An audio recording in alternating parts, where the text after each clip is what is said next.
Hi guys, welcome to the Quipster podcast. I'm Quipster, and today I'm joined by Karim Abu Seer from the London Wargaming Guild. Hi guys. Fantastic. Thanks for having me.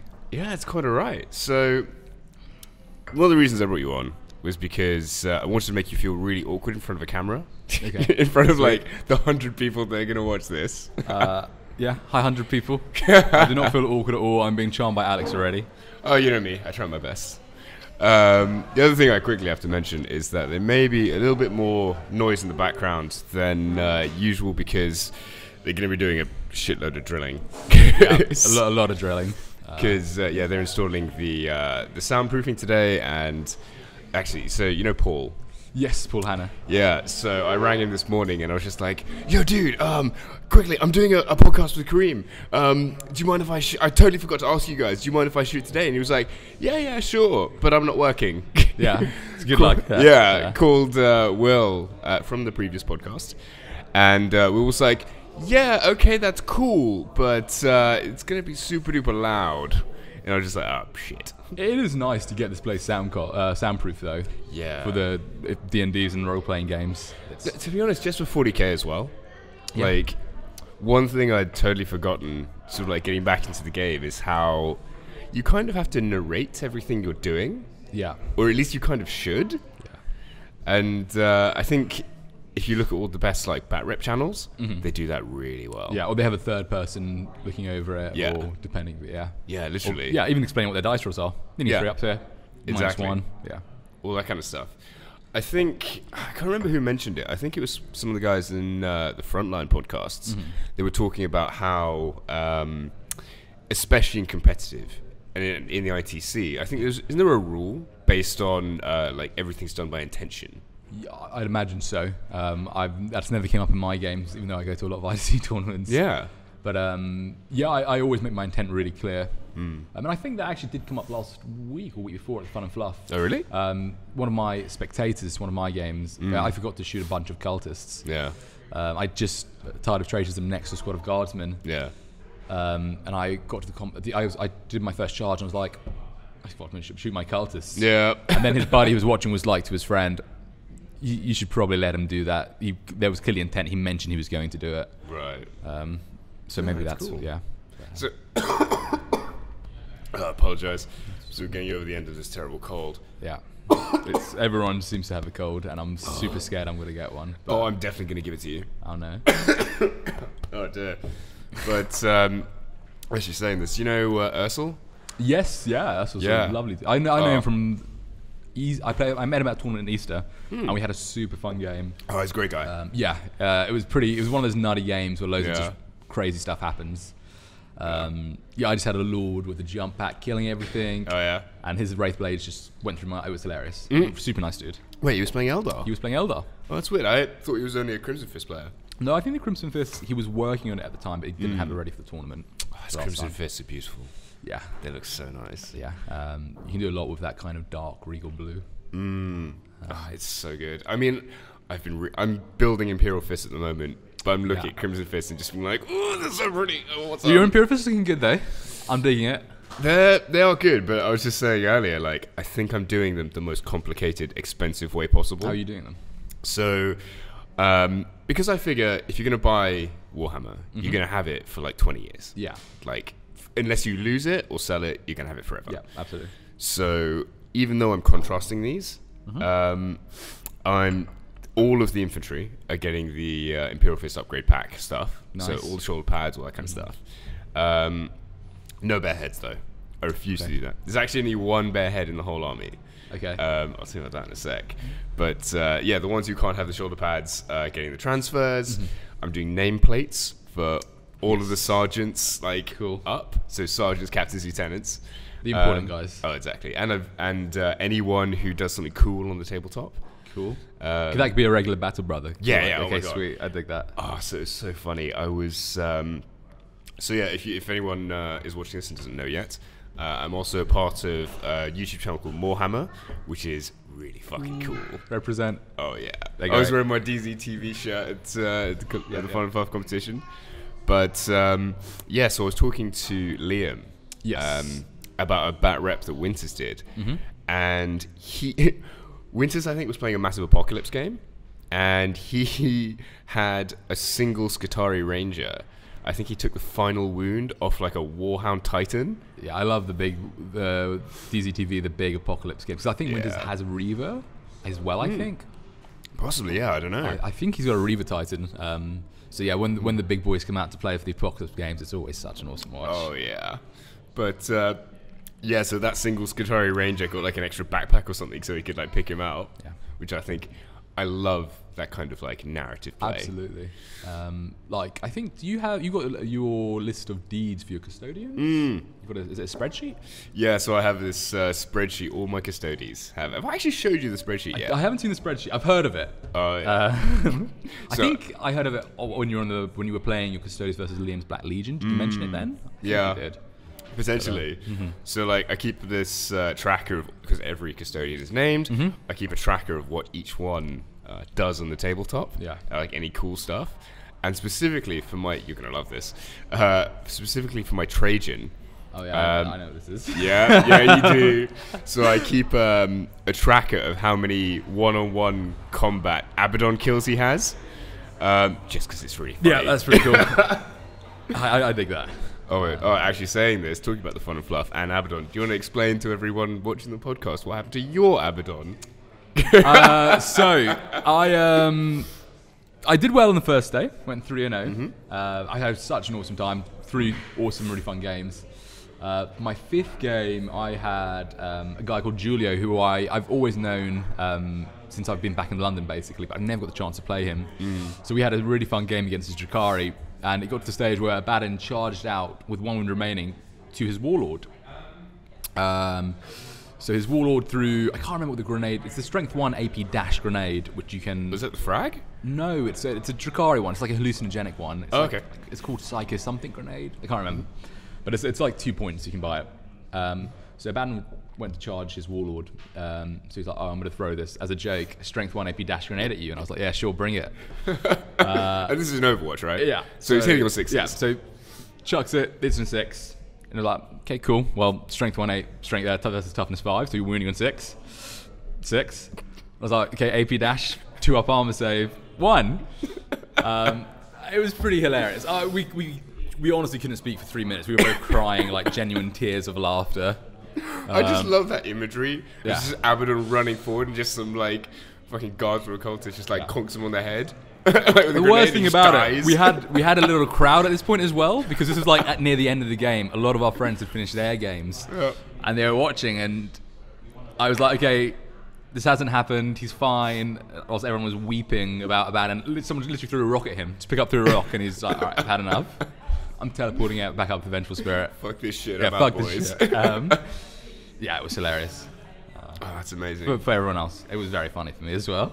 I just love those little like narrative moments. Yeah, it was awesome. We took a family photo of the 2 Warlords afterwards as well. That's hilarious. Yeah, it was like we were genuinely like. I don't think I've laughed that much in a game of 40k ever. Really? Yeah, we both just we were trying to speak and move on to the next thing, and we just couldn't. I love that kind of shit.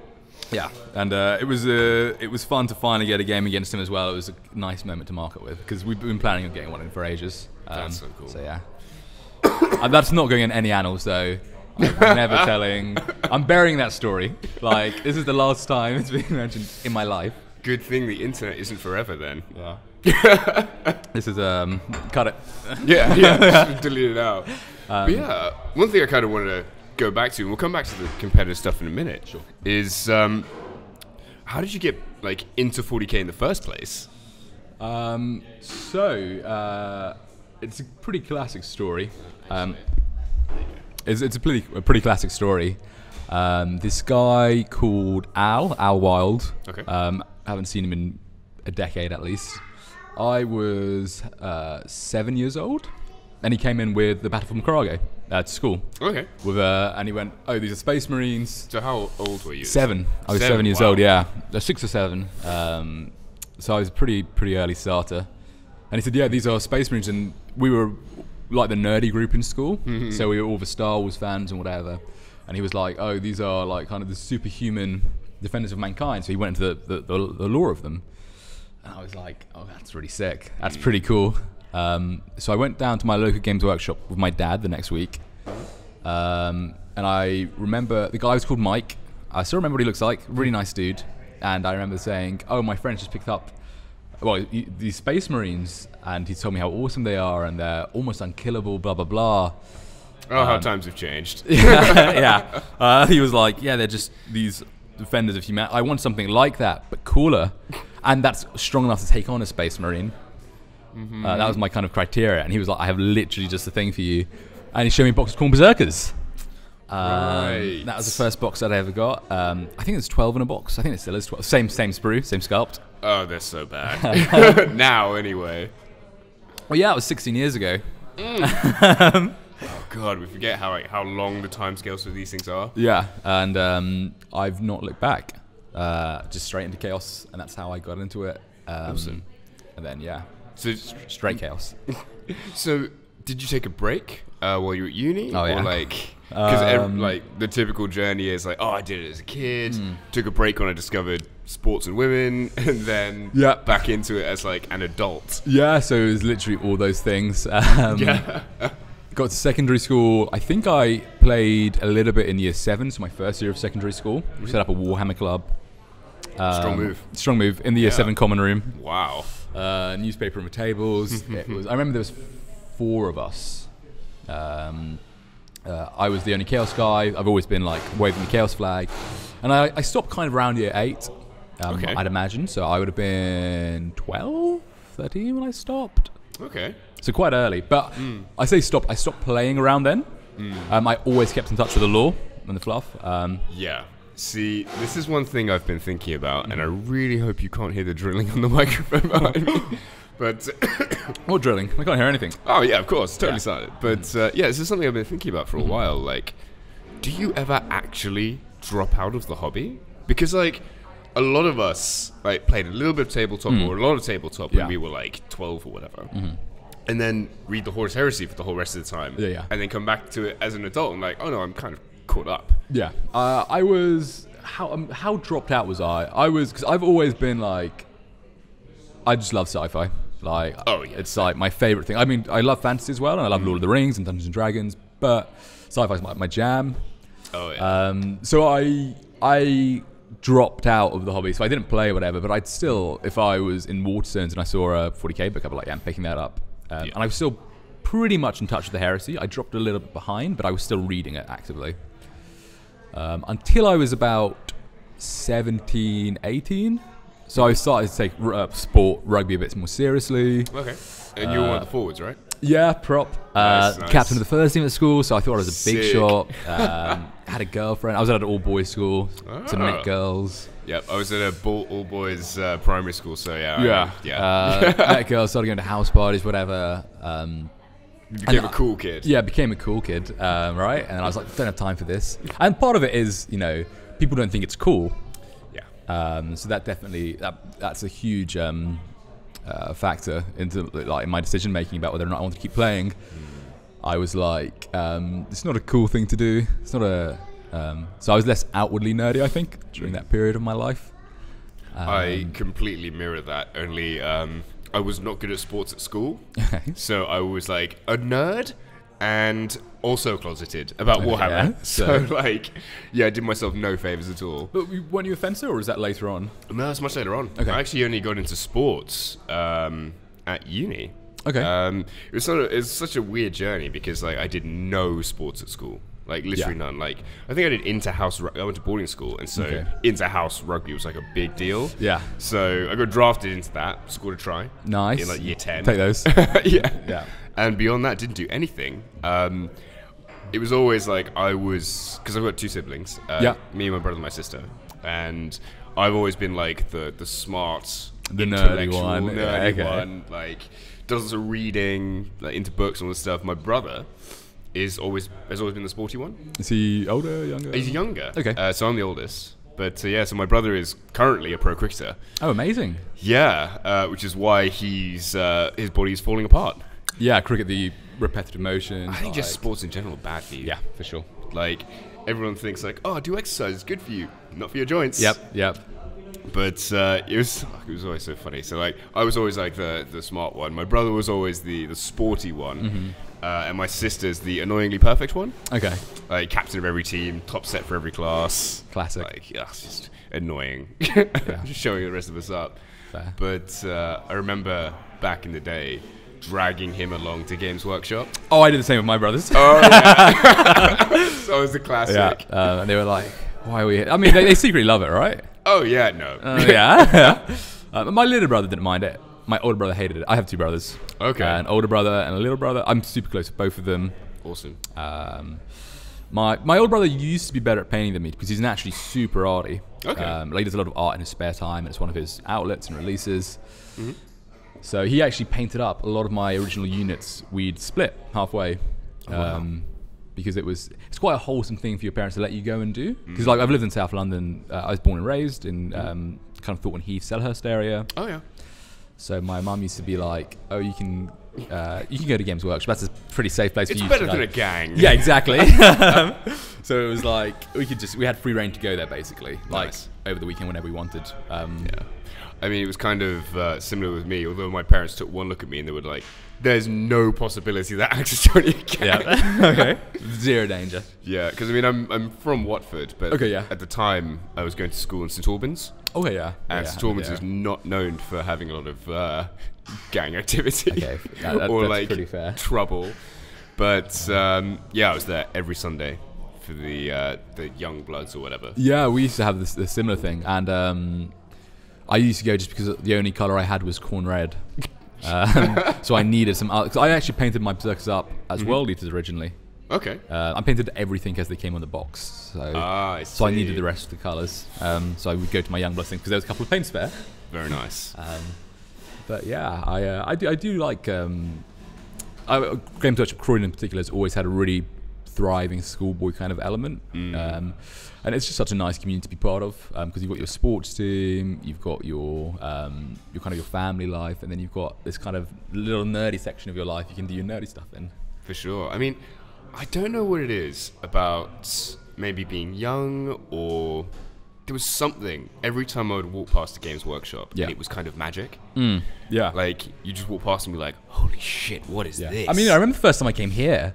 Oh my god, yeah. I was here with Maddie. Oh yeah, of course. Australian friend Maddie, one of my good best friends. We he's came a here on the legend. opening day. Did you? We played the first ever 40k game here. Oh shit. Because we'd seen it on, obviously I had heard it through the guild and Maddie had heard of it through Insta, and we were like, oh, we want to check this place out. And just seeing the wall, I'm not sure, can you guys see it? I think, like, sort of behind me, like this. Yeah. It's literally what, like, 30 feet of Warhammer. Yeah. It's just amazing. I mean, Willem said on his last podcast, one of the pillars of making this place is they wanted it to be super well stocked and just... Yeah, my god, it is. Yeah, it's just such a return to boyish joyhood? Is that, no, boyish kind of like, you just feel like a child again. Yeah. Like, literally like coming through, it's so exciting seeing all the my Warhammer. God. Like, I think it was one of my first proper games back into the hobby. Was God, it was such a trial by fire. So, all my school friends, because I went to like a primary school in St Albans, then I went to boarding school, and then I did sixth form at a state school in Watford. Okay. All my state school friends in Watford played Warhammer. Oh, that's awesome. And so when I got back in the hobby about almost exactly a year ago. Same with me. Well, bit over now, but yeah. And so I WhatsApped everyone. I was like, guys, I'm getting back to Warhammer. Who wants to join me? Fucking all of them. So we played a couple of games of 8th edition, like around my friend Lewis's house. And then while I was in Games Workshop, one of the guys in there mentioned like, a lot of our older guys who come in, we recommend that they go to the London Wargaming Guild. So it's a good way of getting games and like meeting people. I was like, oh, okay, that sounds really cool. I'll look that up. And my first game with the guild was with a guy called Robin Broberg. Yo, I love Robin. Oh, he's a legend. Yeah, Absolutely great guy. Such a good dude. He's part of Team Gecko. Yeah, fantastic. We'll get to that in a sec. But yeah, so we were chatting on Meetup. Yes. And he was just like, oh, are you okay doing some ITC? I'm like, what's that? Some what? Yeah, exactly. So my first proper game of 8th edition in here was an ITC prep game for him. Okay, yeah. He does have some nasty lists, like Robin. Yeah, so he was playing 2 battalions, 1 Chaos Demons, 1 Alpha Legion. Yeah. And this is like... When Alpha Legion were good. Yeah, exactly. And he was bringing like, you know, the Leviathan with the twin butcher cannons and like all this stuff. And I'm just thinking, oh god, I'm going to get tabled. Like turn 2. Did you get tabled? Turn 2? No, it was neck and neck the entire way. We made it to turn 4 or 5. Awesome. I think turn 5 actually. And he's looking at the board, just being like, "Why would you die?" We're playing Custodies. Yeah. They can be. If you're rolling hot on Custodies, and like I love it. Like that's how they should be. Just so tough. Oh my god, like nigh impossible to kill. They are hilariously difficult to kill. Yeah. Like that game, my Trajan. So you know the pink horrors, they've got the range attack. My Trajan tanked 200 shots from 40 pink horrors over 3 turns. That is hilarious. Robin's just standing there, just like, what? How is this happening? What the fuck? Which is how he should be, though. Just wading through seas of demon fire. Yeah, exactly. And like, just doing cool stuff. Like, because I play the Custodian Terminators a lot, and beautiful models. Oh, they're so amazing. That's how I won the painting thing. Yeah, I voted for them. Oh, yes, you legend. Yeah, you've done a good job with them. I'm sure people will have seen your Custodies if they're watching I mean, this. To the camera, they're all on Instagram if you want to go see them. But it was actually really funny at the Fun and Fluff. In the unit category, it was between me and another guy who also bought Custodies Terminators. Yeah. And I was just like, what the fuck? I think just some models lend themselves to lovely paint jobs. That, and there was a beautiful sort of Wraith Blades, which I noticed. Yeah. The white ones. Yes. Yeah, that whole army was gorgeous. Oh, the blue and the white. Yeah. They're phenomenal. It's actually funny. So so we'll get back to the game of Robin in a second. I've got to tell this story. So I met the guy who had that Eldar army, and I've previously seen that Eldar army all over Instagram. Yeah. Because I follow the Eldari hashtag. Okay. And I follow that Legion. Yeah. Oh, yeah, of course. Oh god, dying. But yeah, so basically, I met the guy who had that army because I'd not looked at the pack. Okay. For the tournament pack, I didn't realize that the tournament started at 10 a.m. on the Sunday. Yes, that's a classic. Turned up at 9 a.m. I'm just like in a rush. I'm putting a thing on Meetup like, guys, I think I'm going to be a little bit late. I'm really sorry. Get there. And I'm just like in a panic, and I ran in. Like, I had to take an Uber from my place.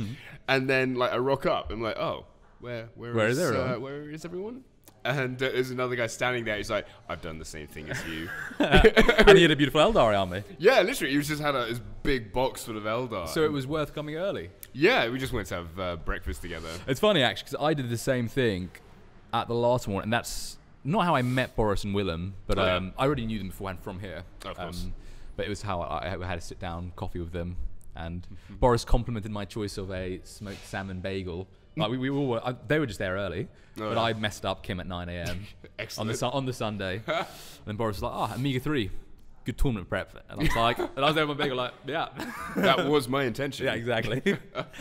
But cool. Back to Robin. Yes, back to Robin. So had the game, amazing experience. Obviously, massive trial by fire. Yeah. But yeah, that's how I got more into 40k, coming to the league. And the guild, and just having more games and meeting more people. And so like, you were playing as a kid, you dropped out. Yes. And then how did you get back into the hobby? So, I tried to come back when I was about 20. And I went down to my local games workshop. And this was at the bottom of 7th, right before 8th got released. Okay. And I was like 19, 20. So I made a list. I went to my local games workshop and I was like, oh, hey guys, my name's Karim. I used to come here all the time as a kid. Could you find me a game, please? Obviously bought some stuff. Support the local store. And I got a game of 7th in, and I had absolutely no fun. Really? Yeah. So I played a lot when the Chaos Codex was 3.5. It's amazing codex. I mean, third edition is when I got into it. Yeah. So I was simple, easy, fun for sure. And Battle for Macarago was like the box set which all me and my school friends got, and it converted a lot of them into Chaos Marines. And So you used to, back in the day, be able to just take a couple of melter guns in your squad, and that would be your anti-tank gun. Okay. So like you could take like, let's say you had 6 squads of Chaos Marines out of 10, then you'd have a melter gun in each squad. Okay. And that would be literally your anti-tank, and that would be enough. Yeah. So I did that. Quite a lot of melter guns. Yeah, exactly. And that was back when you had like penetrating and glancing hits, so you could just one-shot the tank with one. Yeah, of course. God, that was such a pain in the ass Oh, mechanic. and you had a Baden who would do one attack with Dratchin, which was insta-kill. Oh, God. That was literally it. So you just one-shot a Land Raider if you hit. So I was like, okay, 6 melter guns, fine. Went to my local Games Workshop, and the guy bought Knights. I had no idea what they were. Oh, God, that must have blown your mind. Yeah, and it was just one of those games where I just got put on the table like turn 1. He got first turn, and I was like, okay, those mechs look awesome. Yeah. They're like mini Warhammer Titans. Then I got table turn 1. And I found the rule set super. I didn't find it really intuitive, and I was like, okay, I'm going to leave this a bit. Yeah. Then a couple years later, well, yeah, maybe 2 years later, I was doing my masters in Nottingham. Okay. What did you study? Philosophy. Okay. Straight philosophy, or so I did my undergrad philosophy and then masters philosophy. Wow. Hardcore choice. Yeah, my choice, just because I just like it. I liked it. No, I like it. Cool. I was playing a lot of rugby at university for the uni. Picked up a pretty bad shoulder injury. So I had a lot of spare time in my hand. I mean, I'd still go to the socials, and I still went to training as a sideline supporter or do the cardio, but I couldn't do any contact. And then it was like, I kind of need something to do. Realised I lived a 5-minute walk away from Warhammer World. Of course. And I was like, and I wasn't reading the Heresies much at this point. I think the last book I'd read at that point was The First Heretic, which is amazing. Oh, what a phenomenal book. Yeah, it's such an incredible intro to ADB if you hadn't read Night Lords. But which I actually only read about a week ago. I think I recommended it to you. Yeah, it's you so did. good. I was just like, okay, fine. Just so hunter. I've read them all. Oh, I read the whole omnibus. Nice. Because I bought it and like everyone mentions like, oh, you got to read the whole Night Lords omnibus. Holy It is shit, so I good. get it now. It's so good. Oh. Like it's got this great melancholy and tragedy to it. But anyway, yes. Walked to Warhammer World, and it was amazing. I walked around just through the gaming hall, and someone came up to me and said, "Hey, dude, you look a little lost." And I was like, "Well, yeah, I used to play this thing, and I tried to get back into it, and I just thought I'd check it out." And he was like, "Oh, well, I'm a regular here, and the 8th edition just came out. I know you said you didn't have a great experience when you tried to get back into it, but give it a try. Like we're loving it." And he added me to the Facebook group called Bugman's Bandits, which is a real soft spot in my heart for. They're an awesome group of guys. So the regulars at Warhammer World, and called Bugman's Bandits because they do a lot of everything. And Bugman's Bar is the bar at Warhammer World, and they're a super sociable, super fun guy. Really high standard of hobbying. And that was really early into my masters, so I only had 4 contact hours a week. Oh yeah, I mean, it was the same for my masters. Yeah, it's a lot of like just go to the library and read. Exactly. So I had Monday 9 to 11, and then for the rest of the day I read till training. Then Tuesday 9 to 11, and then rest of the day I read till training. Then Wednesday was game day. So I had 3 Thursdays and Fridays essentially. So where were we? Yes, you're in Bugman's. Yes. You're playing lots. You're doing your masters. Yes. First game I played was against this guy who played Admech. Everyone had gorgeous armies. Oh yeah. And then, so I played a game with him. We went to Pugman's Bar, because you'd always have a pint afterwards, right? Standard. Yeah. Or just even a coffee, or especially like when it was getting towards summer, you could sit out on the little balcony they have. Oh, yeah. And you'd be like, oh, look, there's Duncan, there's whoever. Oh, God. I love that, like, Warhammer celeb spotting. Yeah, literally. It's like, oh, dude. Have you been recognised yet?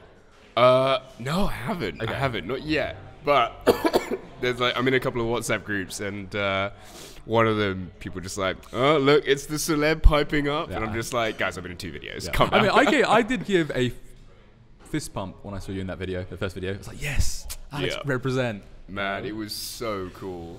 Yeah, like, and it was such an awesome game and an awesome channel to be on. Yeah, well, absolutely. to be part of now. Yeah, exactly. I mean, now I'm going to interject with my own little story and like, but I mean, the whole reason and I really hope that people can hear me over this, but yeah, the whole reason I ended up doing stuff with Warhammer is because I'm a massive photography and videography nerd. Yes. And so is Liam.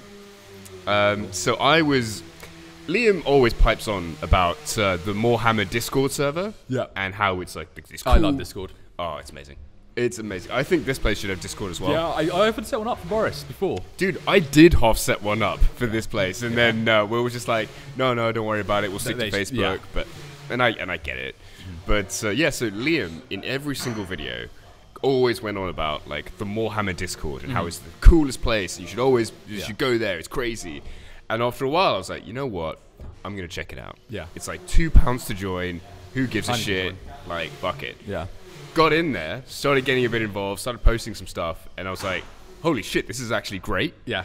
And then I suddenly realized, like, because the reason I have all the camera gear is because I always wanted to do YouTube stuff. When I first started working in London, I was just like, right, okay, I've been watching a lot of, do you know Casey Neistat? Maybe? He basically invented the genre of vlogging. Okay. Because he's got a filmmaking background. Cool. And he started this technology company, and he was just like, I want to document my technology company and the things we're doing in our early, existence. Sure. Suddenly realized that technology companies are actually really boring because it's just like 10 people at computers all day. Yeah. Turned the camera around on himself and started focusing on what he was doing and made a film every day about his life. And I was just like, I would love to do something like that and be part of that, like do something cinematic. Yeah, absolutely. And I was originally after my master's, I was working in financial technology. Yes. And so I was like, okay, I'll make videos about things that I'm learning. Made about 5 and then gave up because I got really ill. Yeah. Standard. Sure. And so I had all the gear, and I made a podcast a while ago with me and a friend of mine who's also got ulcerative colitis. Okay. Have I shown you that one yet? No, I haven't seen that video actually. I'll send it to you later. And it's all about us talking about chronic illness. And Liam saw that, and he was like, holy shit, that's awesome. Because the way I'd shot it was pretty much essentially exactly like this. I mean, I won't lie, when I saw the Willem thing, I was just so impressed. Well, this is your first podcast as well. What can I say? Thanks, Steve. But it was funny because like Liam saw that and he was like, "Oh shit!" Because then he immediately changed his podcast to like sort of like look like mine. And I was just like, "Oh, amazing!"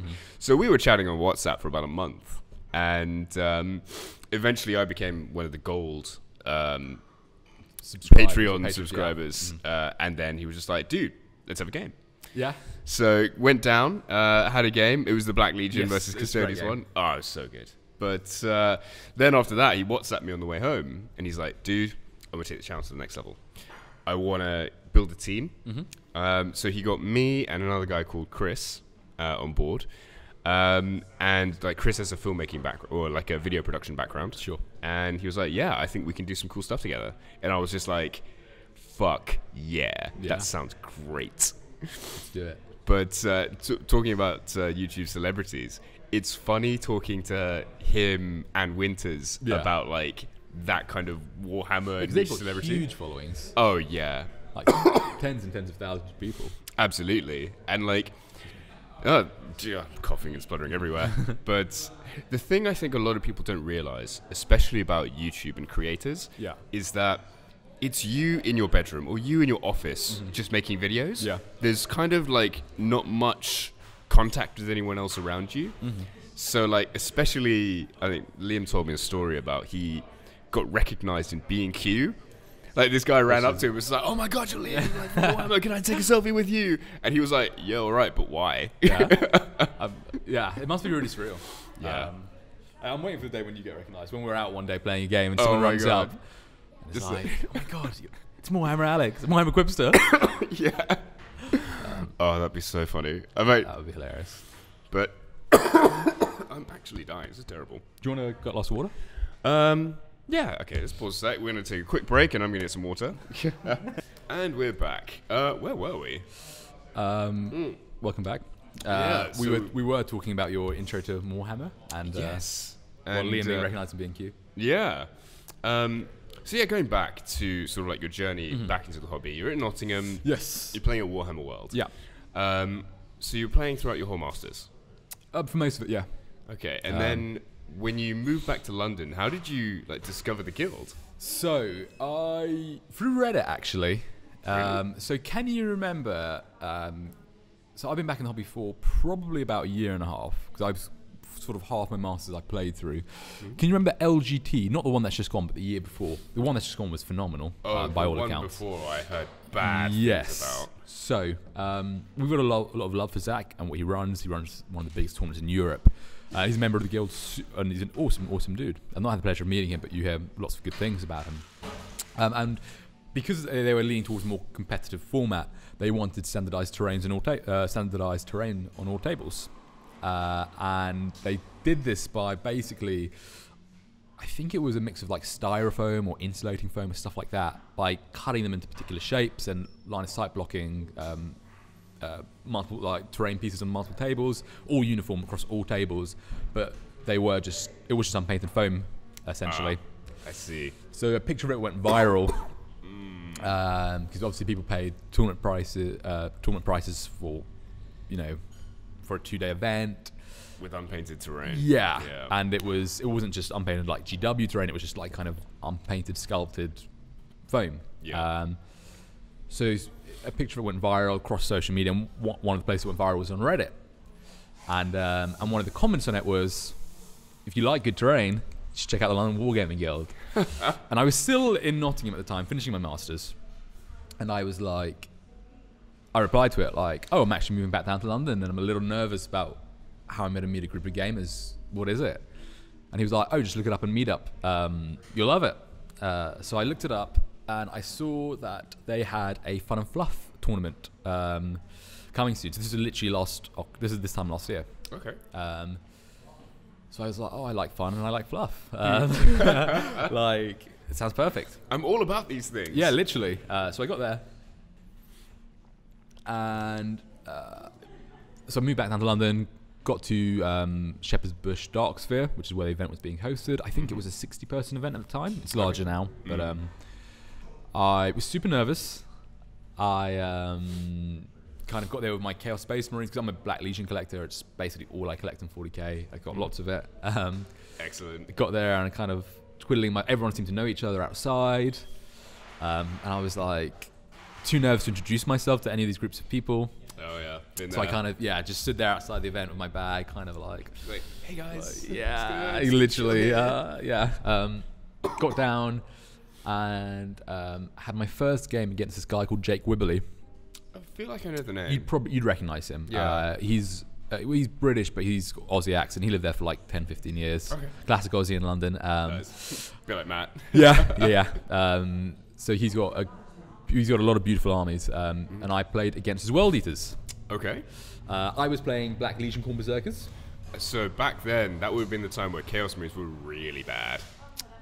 Yeah, I think there was this post Vigilus. This is pre-Vigilus. Right, so you didn't have the essentially Codex supplement. No, so I'd been converting loads of stuff for this tournament, and yeah, we were both pretty bad armies, and so I'd only played about 10 games at Warhammer World at this point. Okay. I got up for other stuff as well, like to meet up with people, whatever. But so I was still fairly fresh-faced to the hobby, and he pulled one of those tricks on me where I had my Rhinos fly up and filled with Berserkers, fight the board. Oh yeah. He had his do the same, and then he encircled my Rhinos with his Berserkers, then destroyed them both, and all my Berserkers died. Oh, of course. And I was like, cool. Like I laughed at it, and I was like, well, guess they should have followed Khorne. Teach them for not being world eaters. And he was like, you do that really well. And I feel like a dick now for doing that to you. Do you want to join one of my gaming groups because we are all terrible gamers? And I was like, sure. Excellent. So that's kind of how I got introduced to my gaming group in London, or friends through him. Was this Team Gecko? Yes. It was, well, they call them, the group, the chat is called Shadow War. Okay. Because it originally started as a group of people playing Shadow War at Games Workshop, Tottenham Court Road. Okay. That's how the core of the group met. Awesome. And then they expanded through the guild because James Mason, who I'm not sure if you know, he lives in Qatar now. Okay. I feel like I know the name. Nice dude. You might recognise him. He started coming down to the guild, and yeah, the group kind of grew from there. So that was kind of, by then I came back to London, found this group of guys. They are all super hobby-minded. I mean, I'm wearing a Gecko shirt. You can see the kind of thing as FAAC, fun at all costs. Excellent. I wondered about that. Yeah. I mean, fuck, Yeah, we're awesome. Fact, yeah, literally. So that's kind of how I met my group of 40k friends, and that's kind of I've just been. Can I say balls deep? Been balls deep since then in the hobby. You can say anything you like. Okay, sweet. Interesting. See, like, it's funny seeing that from the outside. Like, you guys all have matching T-shirts. Yeah. Like, because you play Black Legion, yours says War Master on the back. I saw that because my first Fun and Fluff tournament was the previous one, not this. The Easter one. Yes, that one. And I saw you guys down there, and it was my first ever competition. And I'm looking at you guys, I'm like, oh wow, these guys seem like super competitive. Like, we're wearing like matching T-shirts and stuff. Like, wow. But no, I didn't realize you guys were as fluff-minded as I think a lot of other groups out there. Yeah, fluff is one of our main things, and I think we're a very self-deprecative group. So the name Team Gecko, I'm not sure if you know Team Draco. Yeah, they are super duper competitive, aren't they? Like Simon Prittis, Daniil. Before they had people like Malik, Alex Petford, all amazing players and great guys. And I've had the pleasure of playing some of them before. But Team Draco was the guild's competitive team. Oh, I see. That's how it arose. So they were one of the best teams in Europe, winning loads of competitions. So a Draco, obviously their emblem is a dragon. Okay. So it's big and it's scary, and we're Team Gecko because we're cute and small and a little shit. We're not a. Well, I mean, we do all right in tournaments, and we've got some good players. But it's it's a super chilled out group of people. That's so cool. Who met through Tottenham Court Road, through the guild, through Bad Moon. For a bunch of, and we're pretty open it's quite a large group now. Yeah, how many in the group now? I think like 60. Jesus. Which brings problems. I can imagine. In that, Warhip's the Josh. Oh yeah, love the guy. So Josh, so I met him as well. He was one of the people who encouraged me to get Instagram and to join the kind of social media community. Oh, I see. Yeah, he's on 5,000 followers now. Yeah, so I met him on my first day back in London. Really? I literally came back down. I had my masters 2 days after I started. Sorry, I handed in my dissertation. 2 days later, I started working. Wow. Back in London. That's a quick turnaround. Yeah, because I already I'd signed a contract already, and it was like. Well, what was the job? It was originally operations at a tech startup. Awesome. So it was super fun. You gave me a nice straight out of uni into a kind of a managing position at times, and there was lots of different moving pieces because it's a startup. I mean, you were in fintech, right? So yeah, my first job was in fintech. You know, this is the quiet drill. Yeah, this is actually the smallest one they have. But so my first job was in fintech, in sales. So I'm in sales now in tech. Yeah, exactly. A lot of with me it was a lot of coffee with investment bankers. Yeah, similar thing. Yeah, so which is pretty good for the hobby because it's a nice position for an extrovert because I've always been quite an extroverted person. Yes, which is. So I met Josh and whatever on the first, and that's why I was able to. On my first day back in London, basically, I went to the tournament, met Jake, met Josh, met all these guys who were part of this group, and they told me more about the guild and about their group. And yeah, as we've grown, it's kind of, and this is a problem I've had with the guild, which I'm sure we'll talk about later, is when you're of a certain size, you've got to work to retain the kind of community feel. Like, because Josh, when I saw him last week, was like, oh, I feel a little bad because every now and then we've got to the size now where someone will post a picture and we're a super hobby positive group. Of course. Like, we're not the type to really whinge or complain, where we try and have positivity and find positivity in all aspects of the hobby. Someone posts a picture and everyone's like, that's amazing. Of course. Like, it's so cool, blah, blah, blah. Tell them about stuff they love about the model. Whereas now it's kind of, because we're big enough, it's got to the stage where people post stuff and sometimes it gets buried in messages if there are other conversations going on, because there'll be multiple conversations going on in the group at any one time. Of course. Which always comes with the size. So it's something, yeah, as the hobby grows and grows, it's I'm starting to learn a lot about curating communities and whatever. So actually just moving on to like how you started with the guild. Like, how does that journey sort of begin, going from like, I'm just a player, I'm like meeting people, to I'm helping organize probably one of the biggest wargaming groups in the country. It's the biggest outside of America. We're almost at 2,000 members. Jesus. And that came about. Like I said, I've always been quite an extroverted person. I hadn't noticed. So I get it from my mum.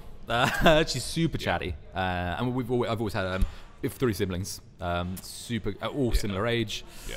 So quite a loud house in a great way. A lot of Mario Kart, a lot of like. Yeah.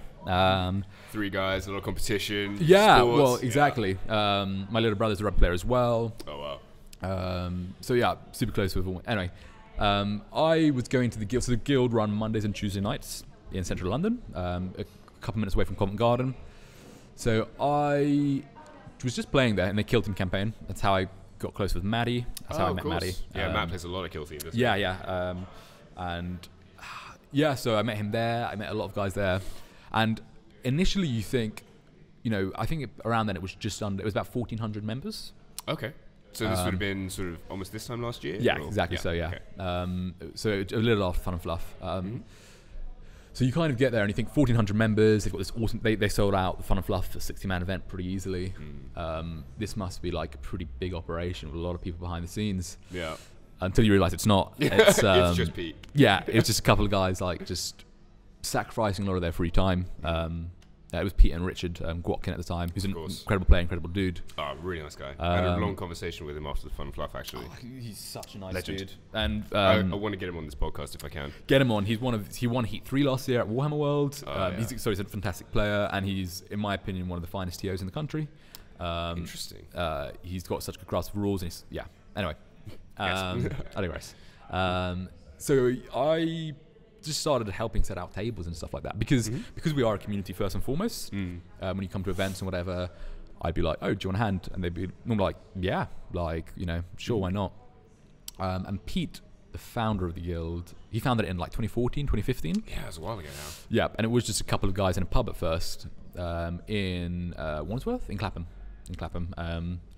So he had just changed jobs, was just about to change jobs, and had a wife who was expecting. And he was taking on a lot of stuff, so it became quickly evident to a couple of us that that people could help. Do you know what I mean? So when Pete kind of said, "Hey guys, does anyone want to?" So you're helping out, you're doing an awesome job. Do you guys mind, formalising that a little bit and helping a little more? We were like, "Yeah, of course." Because we were there every week or every other week, once a night in central London playing and helping set up tables. It's like no-brainer. Fantastic. So I eventually pushed forward, and as the club grew, we kind of recognised that we needed a formal structure to look after it. So we ended up setting a committee with different people managing different things. So I am the guild's head of community. Oh wow! Okay, I actually didn't know that was your official title. Yeah, so I don't. It's not really something which I mention. It's just so what I try to do. The point of. So I'll explain what the guild is. So Pete summed up really succinctly at one of our last meetings, where he was like, "Our point is to give people a greater reason to roll dice within London, and give them. So that's we try and increase the amount of material there is for the hobbyists to consume." And we do that through events here, through events at Darksphere, through our own gaming nights, through like Fun and Fluff, loads for just different stuff. And we are community driven. We are a community, and we've got a great relationship with Games Workshop. As you mentioned, you found out about us through Games Workshop. Yeah. I actually did wonder how formal that arrangement is almost. So pretty informal. We've got a WhatsApp group with some of the guild guys in it, and some of the Games Workshop TCR guys in it, because obviously they've got a large store considering the real estate prices in London. Yeah. But given their popularity, they can't cater for all their players. Yeah, and there's not the real estate in the shop for bigger tables. Exactly. I mean, to be honest, that's the case of a lot of Games Workshop shops. Yeah, I was trying to work out if Tottenham Court Road Games Workshop is it bigger than Plaza, the one that used to be in Covent Garden? Because there used to be one down. Small. Yeah, I remember it. Yeah, I remember it as being huge, but I was like tiny. 8. Yeah, exactly. To be honest, of the local shops that I've seen, the biggest ones I've ever been to were Hemel Hempstead and Storbins. Ooh, I have not been to either of those. Yeah, so Hemel Hempstead was, I think it had enough space for 2 4x4 tables and a 6x4. which is fairly decent. Yeah.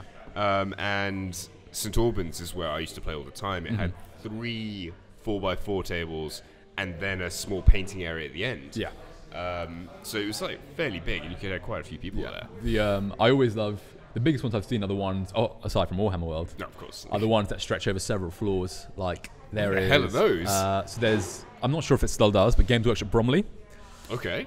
which we used to do when I was a kid. Bus trips up there from Games Workshop Crawley to Bromley because they had a gaming floor. Oh wow. And it was quite narrow, and it had like maybe 3 or 4 6x4s, but it was awesome. And I recently visited Games Workshop Milan. Really? Yes, and that was insane. So? It was multiple floors, and they had like Thunderhawks up on display, like from strings. Oh, they had cool. Slayer swords down the wall, which like guys there had won. The level of hobbying was like up here. It was nuts. Jeez. I mean, I'd never hear anything about the Italian scene these days. Yeah, I know. So we've got quite a few Italian players at the club. Like Giulio is one of them. Okay. Pionieri. Well, we've got a bunch of dudes, and they were like, I messaged them like, oh, is it worth me checking out? And they were like, yeah, sure, like, why not? Yeah. And I checked, and it was awesome. And there was loads of tapestries up the walls with like Games Workshop Milan of every year. They like all visited Warhammer Festivals of name. It was sick. Oh, that's so cool. Really strong sense of community. But yeah, so that's something which TCR doesn't have space for, right? Because you're in central London. Our relationship with them is they've always been a huge help for us. Like when Pete was on BBC Radio 2 a couple of months ago. Oh yeah, I heard about that. He wanted some models to go and show the host. I can't remember who it was. Hugh Edwards. Who knows? He rang the guys at TCR and was like, guys, look, I'm going to this radio interview. I don't have time. I forgot to bring any models with me. So one of them went and took some models. So it's always been a great reciprocal relationship. And to be honest, I was going to say, like, this kind of community outreach from Games Workshop, back in the day when we were kids, like, that is not a thing that they would have done. For sure. Like, whereas now, I think they recognize this idea of community and building and getting out there and helping groups like the London Wargaming Guild. And I think that's fucking fantastic. Yeah, they've been they've been awesome. They're like, 'cause we wouldn't be. I didn't realize until I was a community manager how much growth they help with. Like we get so many new, because I now handle new member requests, and I look at every single member request. I don't. It's like the independent characters, for example. They actually read the answer to the questions. Like so do we. Just to make sure that people join the group for the right reasons. And a lot of times, because one of the things is, how do you hear about us? One of the questions, and so many people put Games Workshop recommended you to us. A Games Workshop recommended you guys to us, which is awesome. And it's nice, especially because we're not a store, because we're a community. They can kind of they can point us out towards them without necessarily affecting their own sales, or whatever. I think it's part of the reason the relationship is so strong. Exactly, and I think especially with the older crowd. Yeah. So a lot of us are sorry, our friend Will is just walked past. But yeah, it's one of those things that, like, especially if you're a little bit older, you don't want to be playing in Games Workshop. Yeah. Like, that's just not a thing you want to do. So to have this group that you can go to consistently and be like, right, like-minded people, similar age, like, I can just do this more often. Yeah, and 80% of where we hold our stuff or has a bar. Bar here. Standard. Yeah, bar at the clubhouse. Like, yeah.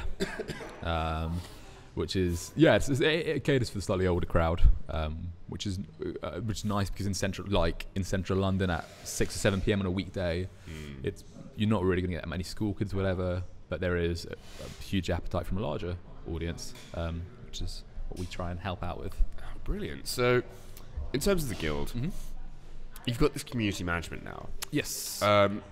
So kind of 2 questions then. Number 1, how was that being managed before you came in?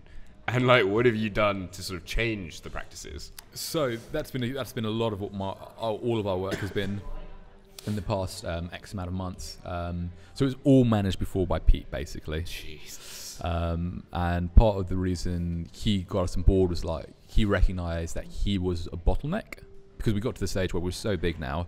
He was like, look, I can't do this by myself. The most I can do is kind of keep, because he's done such an incredible job and he's been such a fantastic champion of the hobby in London.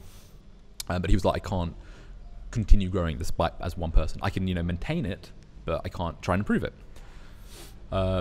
So in terms of, he's bought, he basically put a call out to help to guild members, and a bunch of us were like, yeah, sure, we'll step up. In terms of how that's changed, how the guild operates, we started doing things like Wednesday. We started doing more social media because that's something we've always been pretty bad at.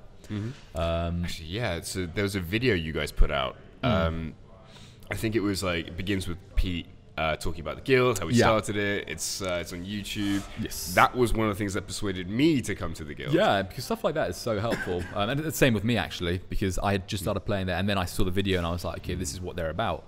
And just having things like a formalized code of conduct, being able to welcome more systems into the club, being able to improve all our terrain offerings, improve our tournament offerings, because we've got a pretty hefty team of people now, and we have an active community for basically every system.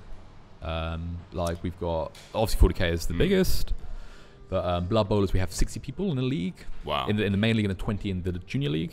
It's, okay. The biggest outside of America again, and it's super active. Yeah, because I remember that was one thing that really surprised me. It was those like, it's sort of nuts. Yeah, there's like more niche systems. I would whenever I was playing at near Covent Garden with you guys, I'd walk in and I'd have to walk through all the Blood Bowl guys. I'm like, I really didn't know this was so big a thing. Yeah, it's huge. They love it, and especially Games Workshop supporting it again.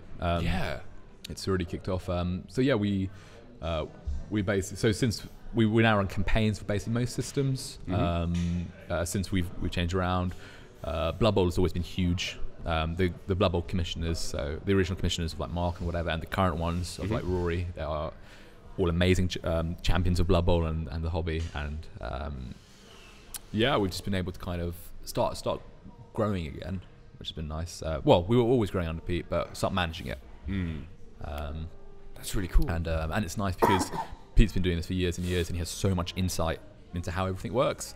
So whenever I have a question, and I have loads of them, I'm like, oh, this has just happened. How do I respond to this? I just message him about it, and he's just such a repository of knowledge. And yeah, I mean, it's just so useful to have that, because he's grown essentially what's the biggest gaming club, Warhammer gaming club in probably the world, definitely outside of America. So it's just useful to have that to draw on. It just makes my life so much easier. Yeah. I mean, talking about that, what's the biggest problem you've come up against that you may not necessarily have been aware of before? So I spoke about this a little bit before, about my kind of gaming group. Once things reach a certain size, it becomes a lot more difficult to manage. Okay. For example, one of our 40k chats, once it has several hundred people in it, that's a big WhatsApp group. Yeah, and it's hard to meaningfully contribute to it, right? So you have a couple of regulars who you do a lot of the speaking, and then everyone else kind of just watches. Yeah, exactly. And it's kind of about lurking. So how do we rectify that? And one of the ways that we've tried to do that is by splitting it up. So we've got our competitive Warhammer chat, we've got our beginners Warhammer. So we split it up, and that's one thing we're launching a club Discord. Oh really? Yeah, just because it will be so much easier to. Because you still want to have visibility on everything. Yeah, like you still want to you don't want to segment all systems into like their own little box, and because we are a community, but you still want to allow people to own a space or to meaningfully contribute to conversations. So that's one of the things that's been hard, trying to get that to all mesh up. Yeah, and also I didn't understand how quick the guild is growing until I joined. But because we do try and cater to all kinds of gamers, and but like I said, we try and provide like a safe space for hobbyists, one where everyone feels like accepted. So we do monitor who joins the group, and if I get my phone now, I'm sure I'll find 10, 15 new member requests on our meetup. So I'll go through them all, and I welcome them all, and I ask them what systems they're interested in playing, and I invite them all to the groups. And as more and more people join, it becomes a slightly larger job. So I've got people helping me with that, which is awesome. But yeah. So it's almost. When do you think it will reach the point where you're like, okay, I need to have like a community team now? So, I I'm already sort of working on that. Really? Yeah. So that was one of the things Pete said was like to me. So me, Alex, Dylan, Connor, a group of us. He was like, if you're doing this, you need to. You can't shoulder it all because we're going to hit 2,000 members like probably the next month or the next couple of weeks. Like loads, like we sell out a lot. He's like, you can't handle these like huge nights by yourself every week because like he's like, that's taking a toll on me. So you need to preemptively have a team of guys who, when you're not around, if like say two of you are on holiday and one of you's ill, that leaves one person to come and set up. So he was like, yeah, you need to make sure you've got people who you can reliably call on. So yeah, I've already got a couple of people like that. You probably know a couple like Will Hancock's. Awesome dude, plays Dark Angels, loves his Dark Angels. So for example, the Comet Patrol event where Richard had to do a D&D event and Pete had to go to America for work. So I was called up to do that. My first event I was running by myself. Oh wow. How did that go? Okay. I mean, I had a couple of people people like Will just helped me, round people up to pack up, set up tables. Daniel was there, one of the Team Draco members, to help me with rules questions because I was also TMing it. Oh yeah. So that's why you need Rich around. Yeah, literally. And Rich was there, but he was in another room doing Dungeons and Dragons. So, So I kind of like tap him on the shoulder every now and then. Like, help me, please. Sorry to interrupt your party. Yeah.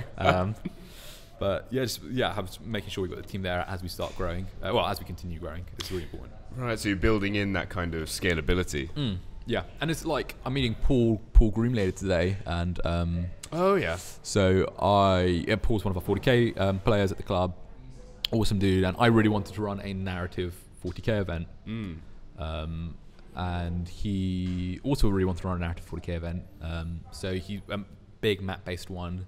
So that's been going on at the club now. We've got. Is this Solaria you're talking yes. about? Oh man. Okay, I feel so bad about this. I'm in this group and I'm part of the campaign. I haven't played any games yet. Yeah, but we wanted people to feel pretty low pressure on them. Okay. That was the point of it. Like we wanted to have something for the fluffier players, where they could just jump in and play a couple of games within a really well-established setting in the Imperium Nihilus. Right. So yeah, actually, I was going to come on to this in a bit because this narrative campaign, the Solaria campaign, take us through it. Okay. Like how it started and what it is. Because it's like a whole thing unto itself almost. So within the guild we have system heads.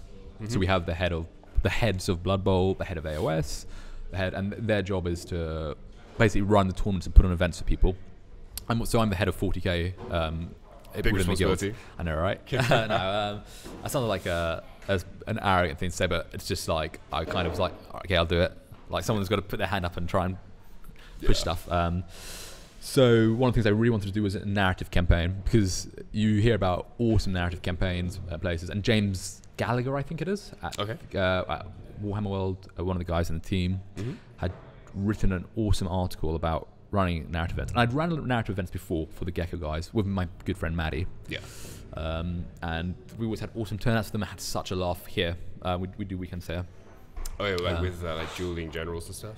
Yeah, no, so we'd run for our group narrative events. Oh, I see. We'd write up pretty extensive packs and loads of fluff, and everyone would have secret missions, and that's cool. Yeah, so you'd get awesome, like, and we'd have a kind of a branching system of missions and whatever. Very cool.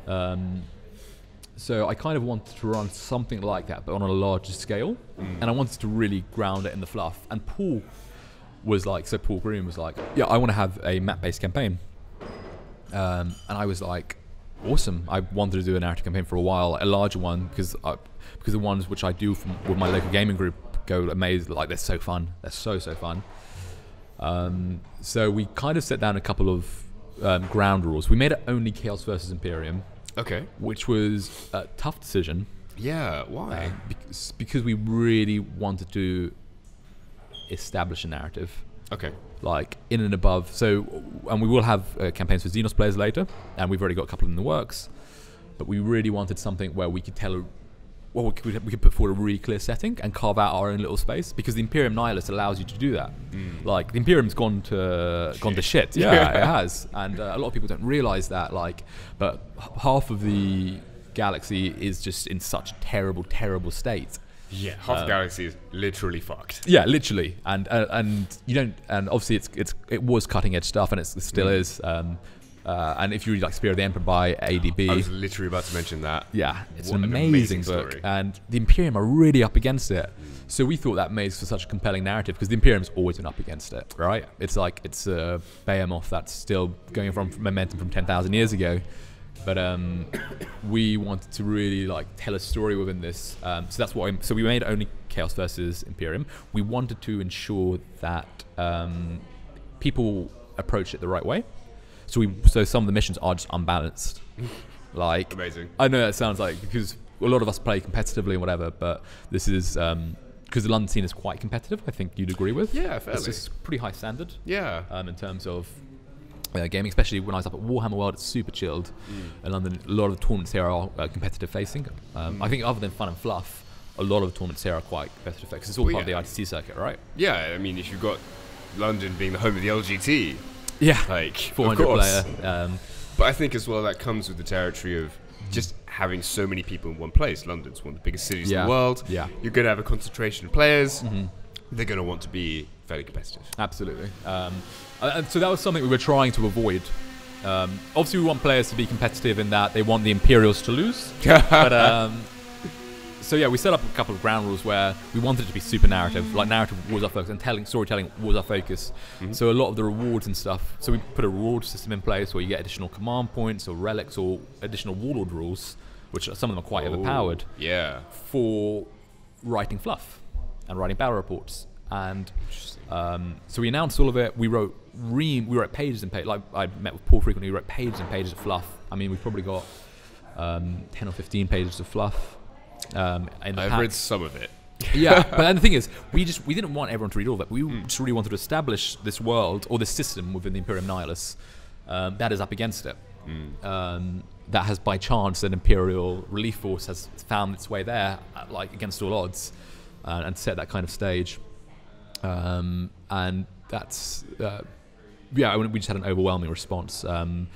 Yeah, I was going to say, so the WhatsApp group that I'm in is, what, like 50, 60 guys? Yeah, and then there's another maybe 20 in the kill team section. Which I'm also in, and have also not played any games for. Yeah, which has been huge. It's been really nice and validating. It's been awesome for me because myself and Maddie used to run these events, and it's nice to see they can work on a larger scale. And for Paul, who does a lot of the work in it, I think he hasn't run an event like this for a while. Run a campaign like this for a while. So it's been nice validation as well for him and for the hours of work he's put in. So yeah, it's been phenomenal. I mean, we've just finished cycle 1, month 1. Oh, fantastic. And I think we've had something like across systems like 70 games played, which is phenomenal. And we've had something like, I counted the pages of A4. We've got over 100 pages of A4 of fluff written, Jesus. which is insane again. And that's like a lot of the players I've just came into it, and because you don't realise that there's a demand for things like this until you do it, right? Absolutely. I mean, talking about fluff, I really want to get Simon on Yes. on this podcast at some point. Not only to talk about, he's like such a good player, Yeah, he is. but also he's like, his narrative is so interesting. Yeah. I don't want to talk for too sure. much about it now, but it would just build some hype for this. Yeah, when Simon he is comes an on. awesome dude, great player. I think he's unbeaten in the campaign. That does not surprise me. Yeah, he's got a beautiful Primaris army. Oh, it really is. We should get him to bring a model on. You should message him saying, actually, Yeah. can you like, hold it up to the camera? Yeah, I should do at some point. Like so basically, I saw to the camera. Simon has a beautiful, pure Primaris army. It's pure white, but really dirty. A lot of weathering. And it just looks beautiful. Every time I see it on the board, I'm just like, it looks so nice. And I've beaten him once. Yeah. And that was before the new Marine Codex. And the only reason I won is because I had a 10-point swing. It was a Maelstrom game in the last turn. Yeah. And he was just like, damn. All right then. Yeah, fair. Not much you can do about that. Yeah, he's a great player. Yeah. Beautiful army. I think that's one of the things I love, especially about the London scene. That I have met no actual dickheads. while I've been playing. Yeah, neither have I, to be fair. Yeah. I'm having a hard thing. Apart from Maddie. Nah, I'm kidding. Yeah, love you, arsehole. love you, Maddie. No, I don't think I have. I mean, I've only ever had one game where I was like, ugh. And that wasn't because he wasn't a nice guy. It was because, like, and I spoke to Will about this. He was just a little bit socially awkward. Sure. And he bought a list. It was at the last Fun and Fluff, and he bought a list that I just looked at it and I was like, oh, I'm not gonna have fun this game. Yeah.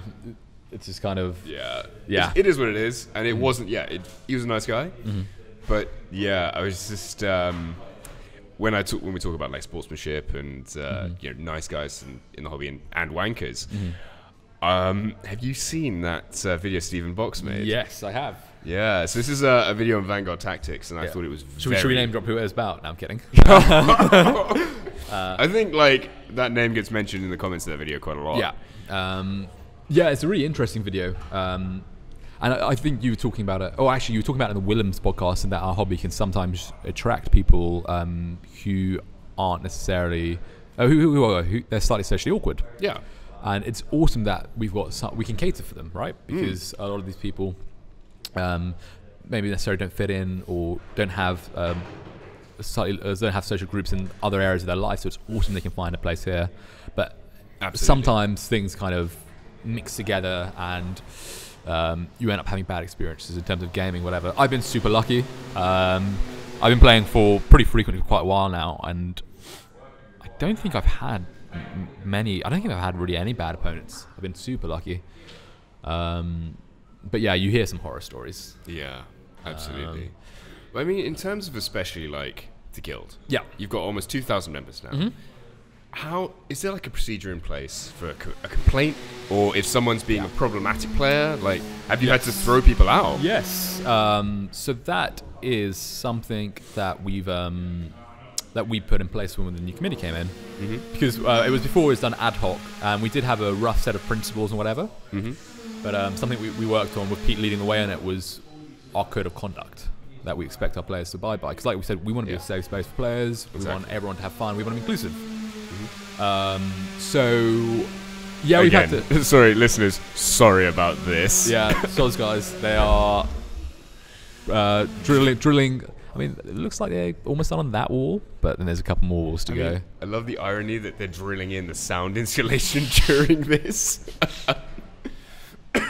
It's pretty ironic. But yeah, going back to the procedures you put in place. Yes. So yeah, we had...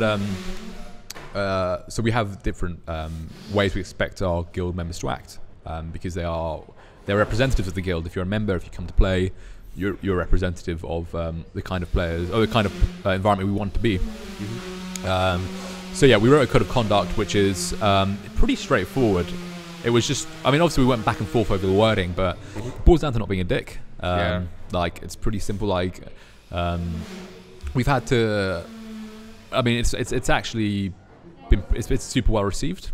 And in fact, we had to remove a player recently from one of our systems. Really? Yeah, and to be fair, he had some learning difficulties. So we had a good chat with him afterwards and explained to him why what he said was offensive. And we managed to basically reintroduce him to the group later, and he apologised. But when we removed him and made clear our code of conduct, people were receiving messages like, "Oh, thanks so much for doing that. It's so nice to have this kind of safe space," because it's really important to guard that. And it's something that as we've grown, we've had to be really cautious over. And we're lucky in that, for example, one of our guys, George, who runs our Warcry stuff, he's also like a Reddit mod, for example, on the Warhammer Reddit subreddit. So he's not afraid to swing a banhammer. So and you need people who are like that. Do you know what I mean? Absolutely. It's like, I think, to compare it to the independent characters community, obviously we're a lot smaller than them for our social media following. Everyone's small compared to them. But they do a great way of, we have rules, and if you don't abide by them, it's your own fault. And they need to be in place to run a successful community. I think one of the very interesting things the independent characters have done is they banned memes. Oh yeah, that's I'm at first I was thinking, what? Like that sounds crazy. Yeah. But having seen their group and seeing how that's been implemented, I think it's a phenomenal idea. Yeah, for sure.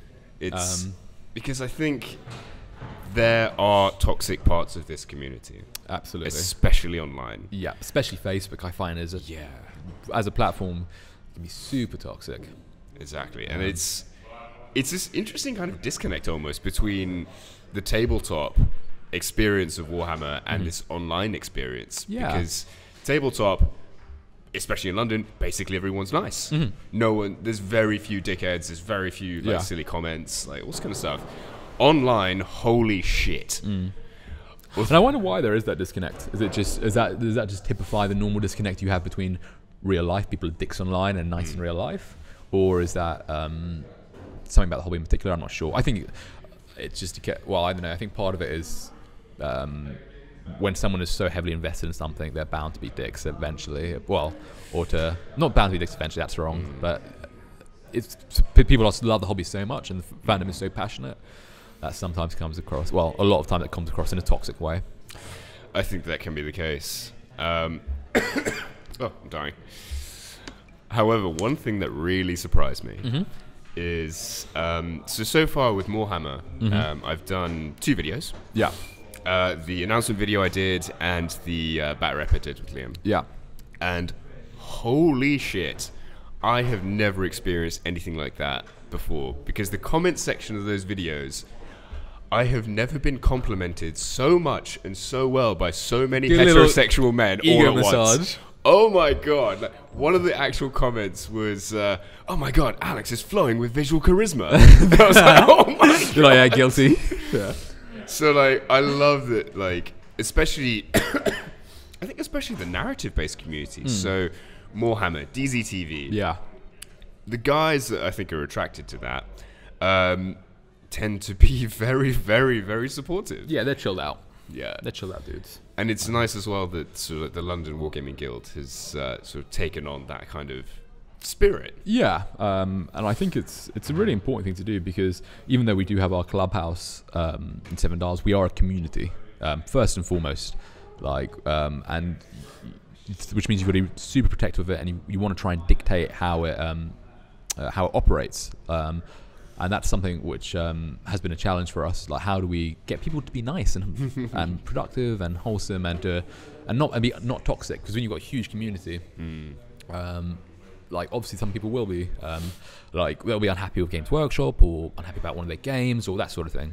So it's like, how do we channel that in a positive way? And it's been difficult, but part of that has been trying to lead by example. So like a lot of when I engage with the community, I try and engage in a positive manner. Like I'd be like, oh, this is what I painted. Any tips? Or when someone posts it, I'd like, hit them with loads of feedback and loads of positive criticism of a piece and be like, it looks amazing, blah blah blah. Maybe weathering can be changed a little bit like this, but it's stunning. Just trying to encourage people to interact with the hobby online. Because I don't know about you, but I mean, you were talking about it in Willem's podcast. It was really awesome if we had Instagram and stuff as kids. Well. In terms of Warhammer. Yeah. I don't think it'd be great for at least my body image. Yeah, exactly. Yeah. But within the Warhammer community, like there are awesome sources of inspiration online, social media. Actually, talking about online communities, I think you're right. Facebook can be very toxic. Yeah. But weirdly, Instagram is totally the opposite. Instagram is amazing. Yeah. It's so good. The hobby community on Instagram is so positive. Mm-hmm. Like, and this, I keep on badgering people into getting like hobby accounts. Yep, I'm completely the same. Like, actually, it was funny. So I saw Winters at they had the DZTV Open Day. Yeah, and me and Liam sort of badgered him into getting Instagram. I'm enjoying his Instagram. It's good, isn't it? It's good. Pretty much a lot of the posts is me poking him and just being like, post something. He's got quite a fun, dry sense of humour that comes across quite well as well in Instagram. But it's such a great place, and I think part of that can be put down to Games Workshop.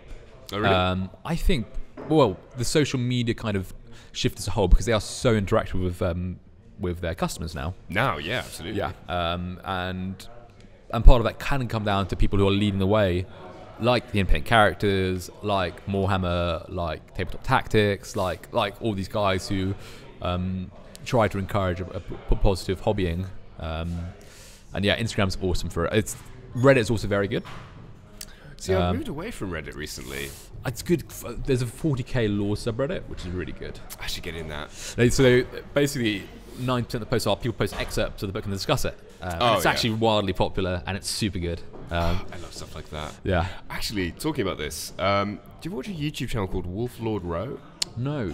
Oh, I'll send you a link later. So it's a guy, and he does that. He'll like take an excerpt from one of the books, and he'll discuss it. Yeah. And it is kind of, it's this weird gap in sort of like the YouTube space that kind of no one's thought to do before, and it's amazing because there's always these little excerpts in especially the Horus Heresy that you forget. Yeah, just awesome moments. Yeah, like the one that springs to mind is I have literally no idea how when long this it will cut out. last. So, Yeah, fair. Quick apology if this is edited really weirdly. It's because we had to cut out the sound because everything died. But Alex managed to pull it back from the brink. For now. God, yeah, I hope so. Yeah, we were talking about Dante. Dante, yeah. So it's nothing much happens in it, really. Really? So it's not really spoilers. It's just him reminiscing. So it's set right before Death Station while him going towards the bar system. Oh, okay. He's just left a world to be. He's just left the system to be. He's abandoning it to the Nids. Essentially, they're retreating before the Nids to go and fortify Baal before High Fleet Leviathan, and it's him just kind of. It's quite introspective, him just thinking about his life this far. All the way from, it covers a lot of his childhood, going through the trials. Because there's this whole thing about him being just like super lucky. Yeah, for sure. And I think, and he is, he's meant to be really exemplify sanguinis, which they really try and touch, which Guy Haley really touches on. And I think it's some of Guy Haley's best work, Dante Devastation. And then we've got Darkness in the Blood, which is the third in the trilogy. Oh, is that coming out soon? Yeah, so at the next, they're releasing the limited edition with the next Black Library Weekender. Ooh. So I'm super, and it's not really spoilers because it mentions the Blood Angel Code. It's about Dante stepping up as the Warden of Imperium Nihilus. Oh yeah, of course.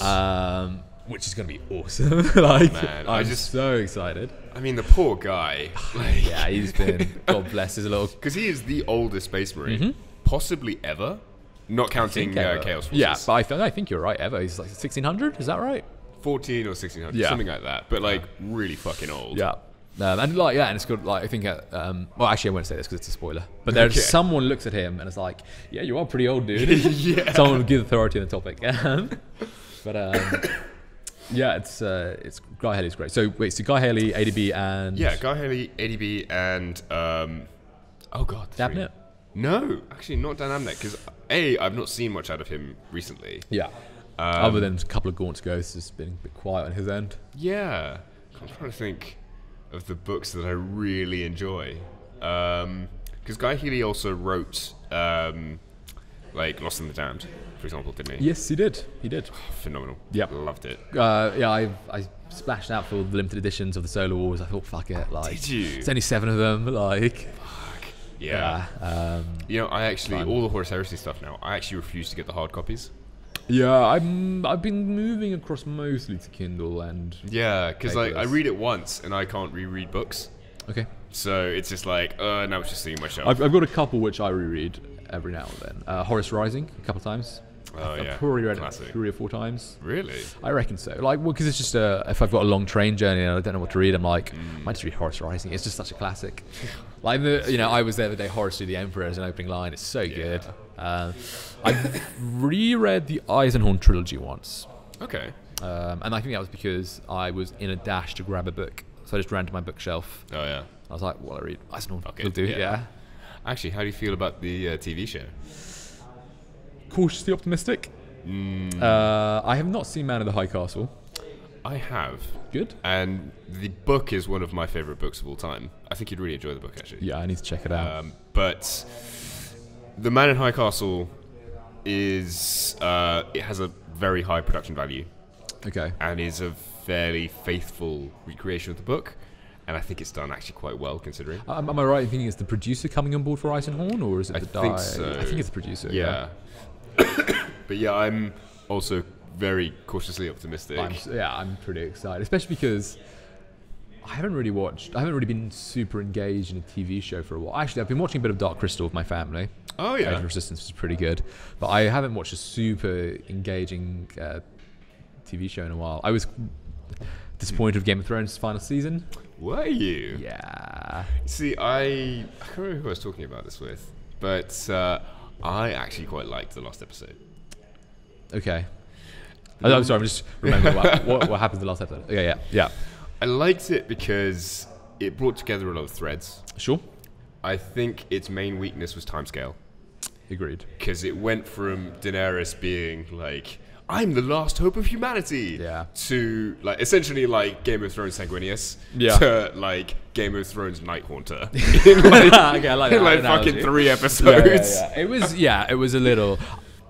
Yeah, and it's a weird one because I think just another 2 episodes could have done it. Yeah, you know what I mean? I agree. And this is like, it's kind of a weird one with the Horus Heresy as well. The pacing is just all over the place. Yeah. Like, I think that's one of the big weaknesses of the Heresy. Agreed. And especially, I think, in terms of it's just inconsistency, not only in pacing, but in terms of character writing. And, and in terms of quality at times as well. Like, for example, Horus. Oh, yeah. You get him in Horus Rising, and he's this super charismatic guy, and you can see why he is considered to be one of the greatest of the Primarchs. Yeah. And I'm not just saying that because he's your Primarch. Not my Primarch anymore. Horus is a failure. No. The Chthonian failure. Yes. No.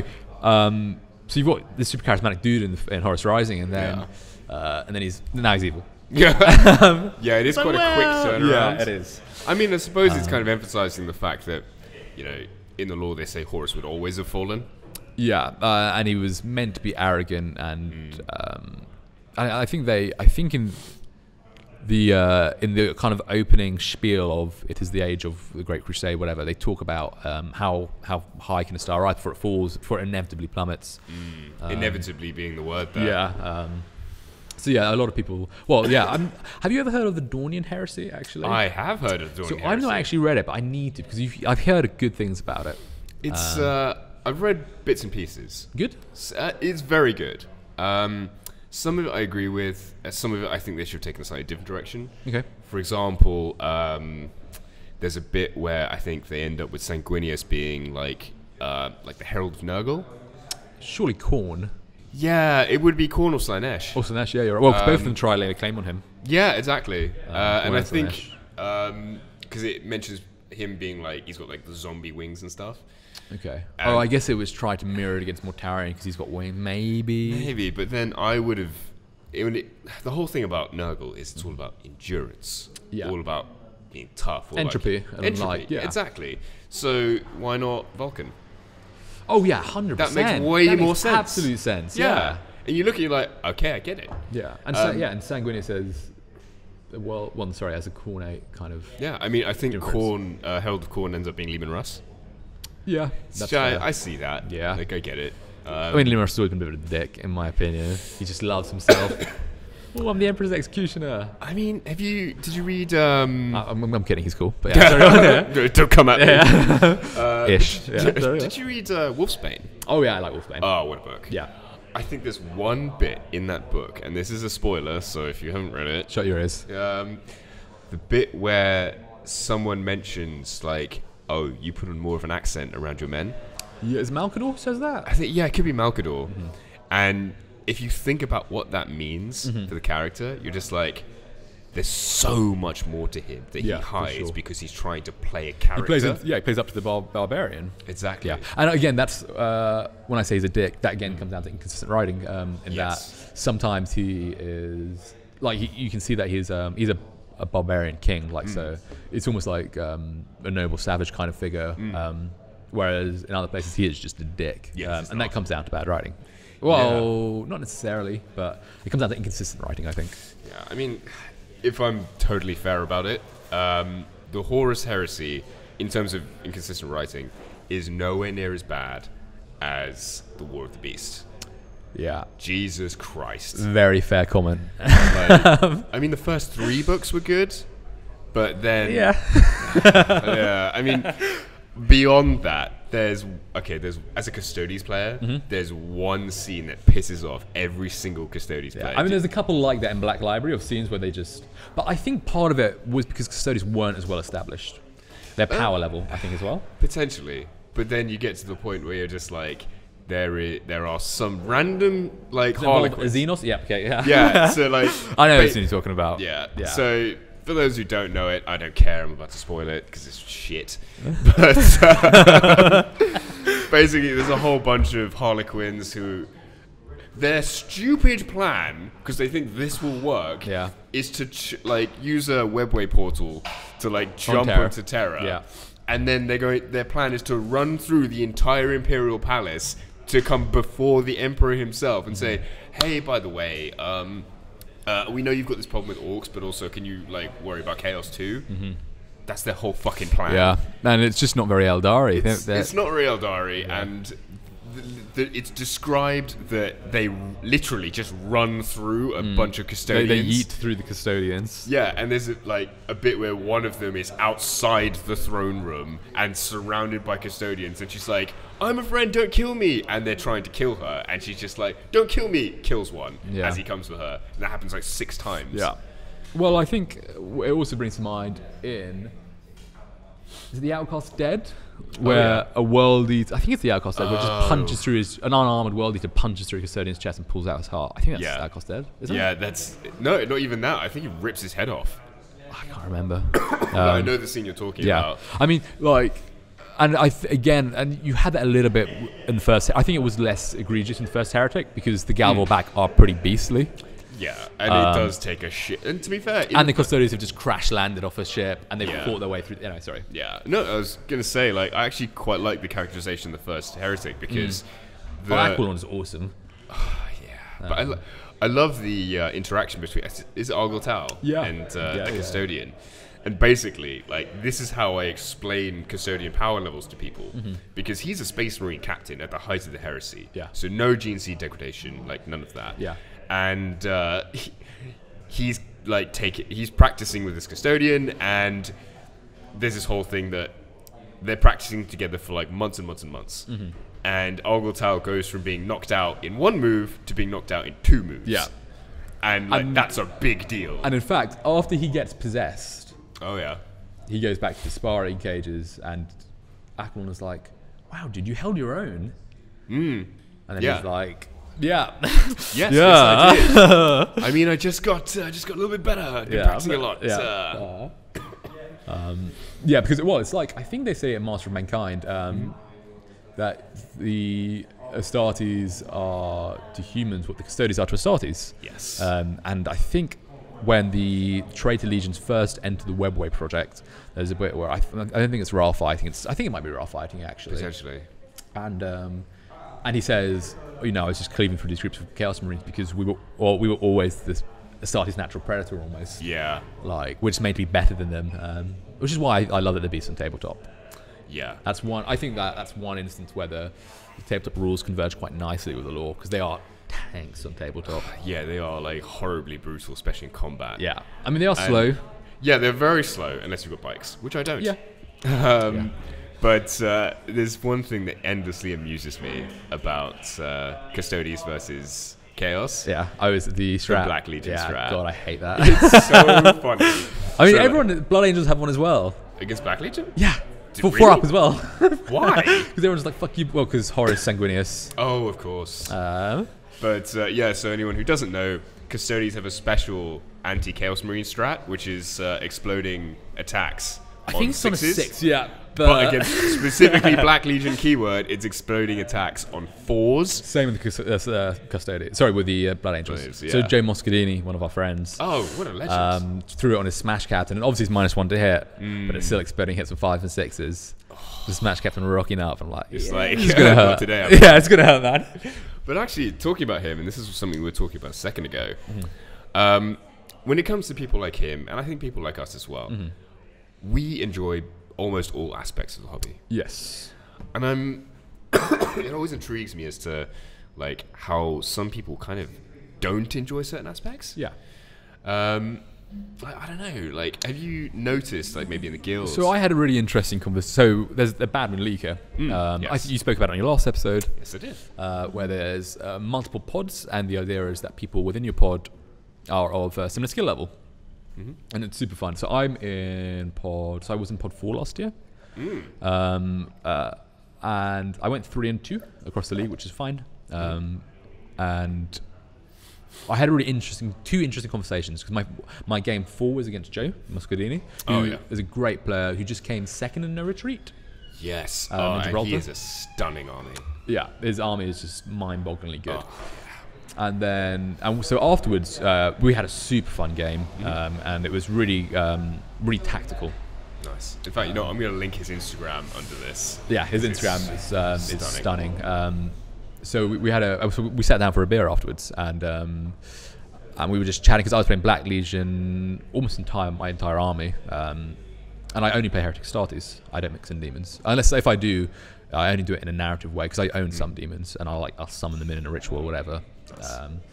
So I've got all the time for that kind of narrative. So but this was my competitive list, which again is only Heretics. So there is some Thousand Suns in it, all painted Black Legion colours, and my converted model for Iskander Kaon, whatever, which I'm still working on the paint job for. But for my counts as Ahriman.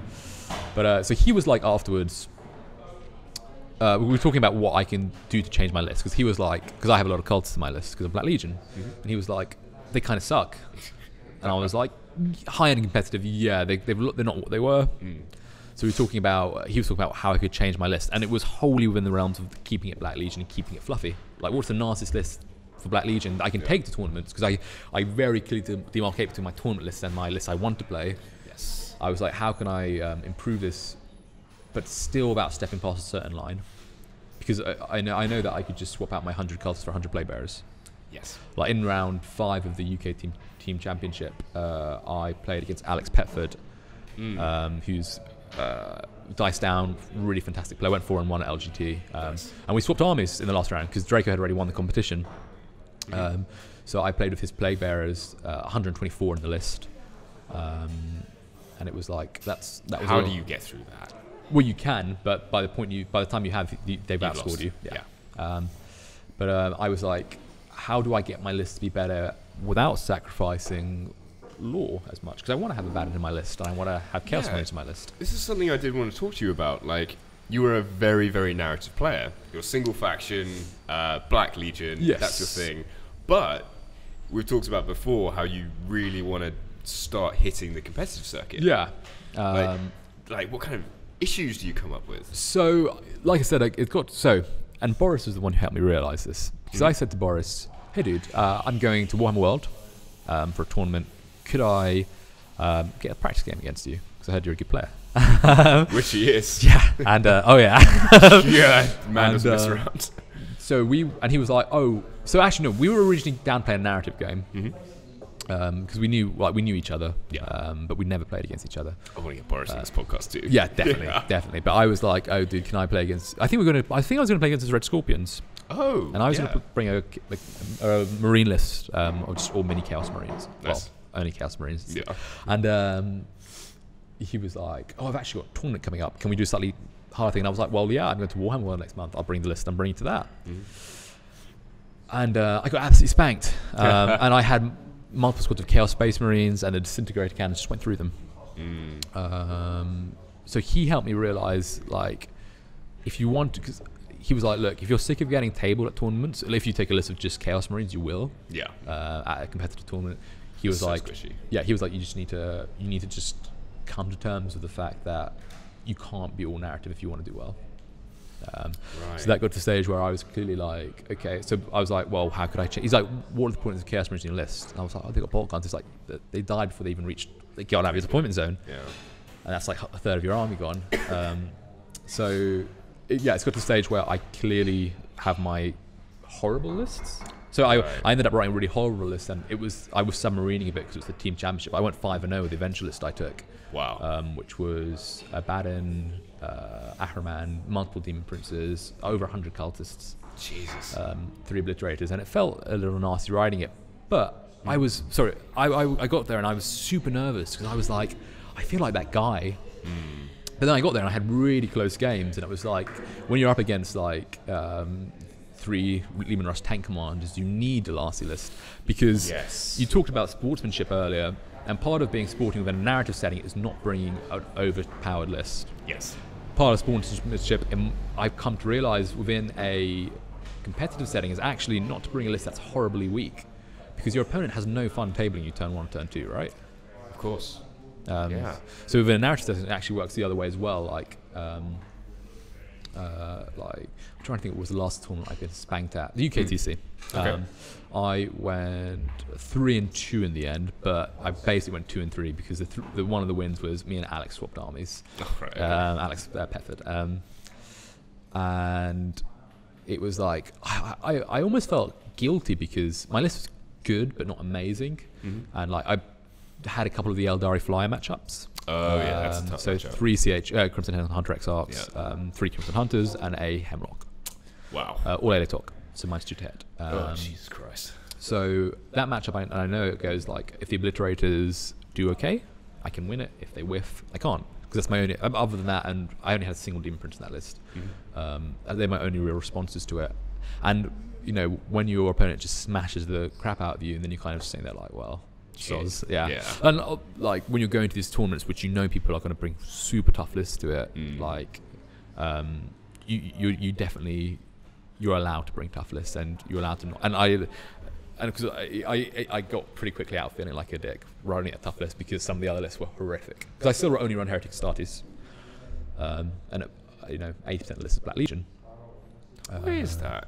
Because you tend to find, especially in competitive circles, that there's a lot of meta chasing. There's a lot of people, like I saw, what's his face, Summon Pritis. Yeah. So the fun and fluff, he took Iron Hands. Iron Hand Successors, because, of course he did. Of course, yeah. And he's really, so at that One World tournament I went to, he bought his Tau list, which is what he won the GT there with. Brutal. Yeah, loads of piranhas. Why do I? Because I just like chaos. Like, and it's always been really nice for me as well, because we're talking about different sections of the hobby, and I've jumped into the competitive rabbit hole, but I've always been really lucky in that loads of people are like, damn, rip my wallet, all these sexy new releases, and I love the new releases. Like the new Mephiston is beautiful. Like, well, from what we've seen of it. All this new stuff is like gorgeous, and maybe I'll buy 1 or 2 to paint, but I just have no compulsion to play it on the tabletop because I just love chaos, which has been really helpful for me. Because it's like, Space Marines New Hotness, I'm never going to play Space Marines. I mean, maybe Blood Angels if I had to. Really? Yeah, but not because for method, because they're cool. Okay. But I've just never had a compulsion to play Imperial Army, like ever. I think as well, because I've got a couple of friends who are getting into the hobby now, and one of them who, so he's just getting into the hobby, and he's told me like, oh yeah, I want to get in the hobby. I want to be a bit competitive. Sure. And I was like, oh, okay, it sounds really interesting. And he basically said, oh, who do you think I should go for? Yeah. And I thought about it for a second, and my narrative sort of mindset just told me, right, just pick whatever you think looks cool, and then take it from there. Which I think is the way you should do it. Yeah, exactly. He then picked Space Wolves. Oh, bless. I mean, I didn't have the heart to be like, oh man, I'm so sorry. Yeah.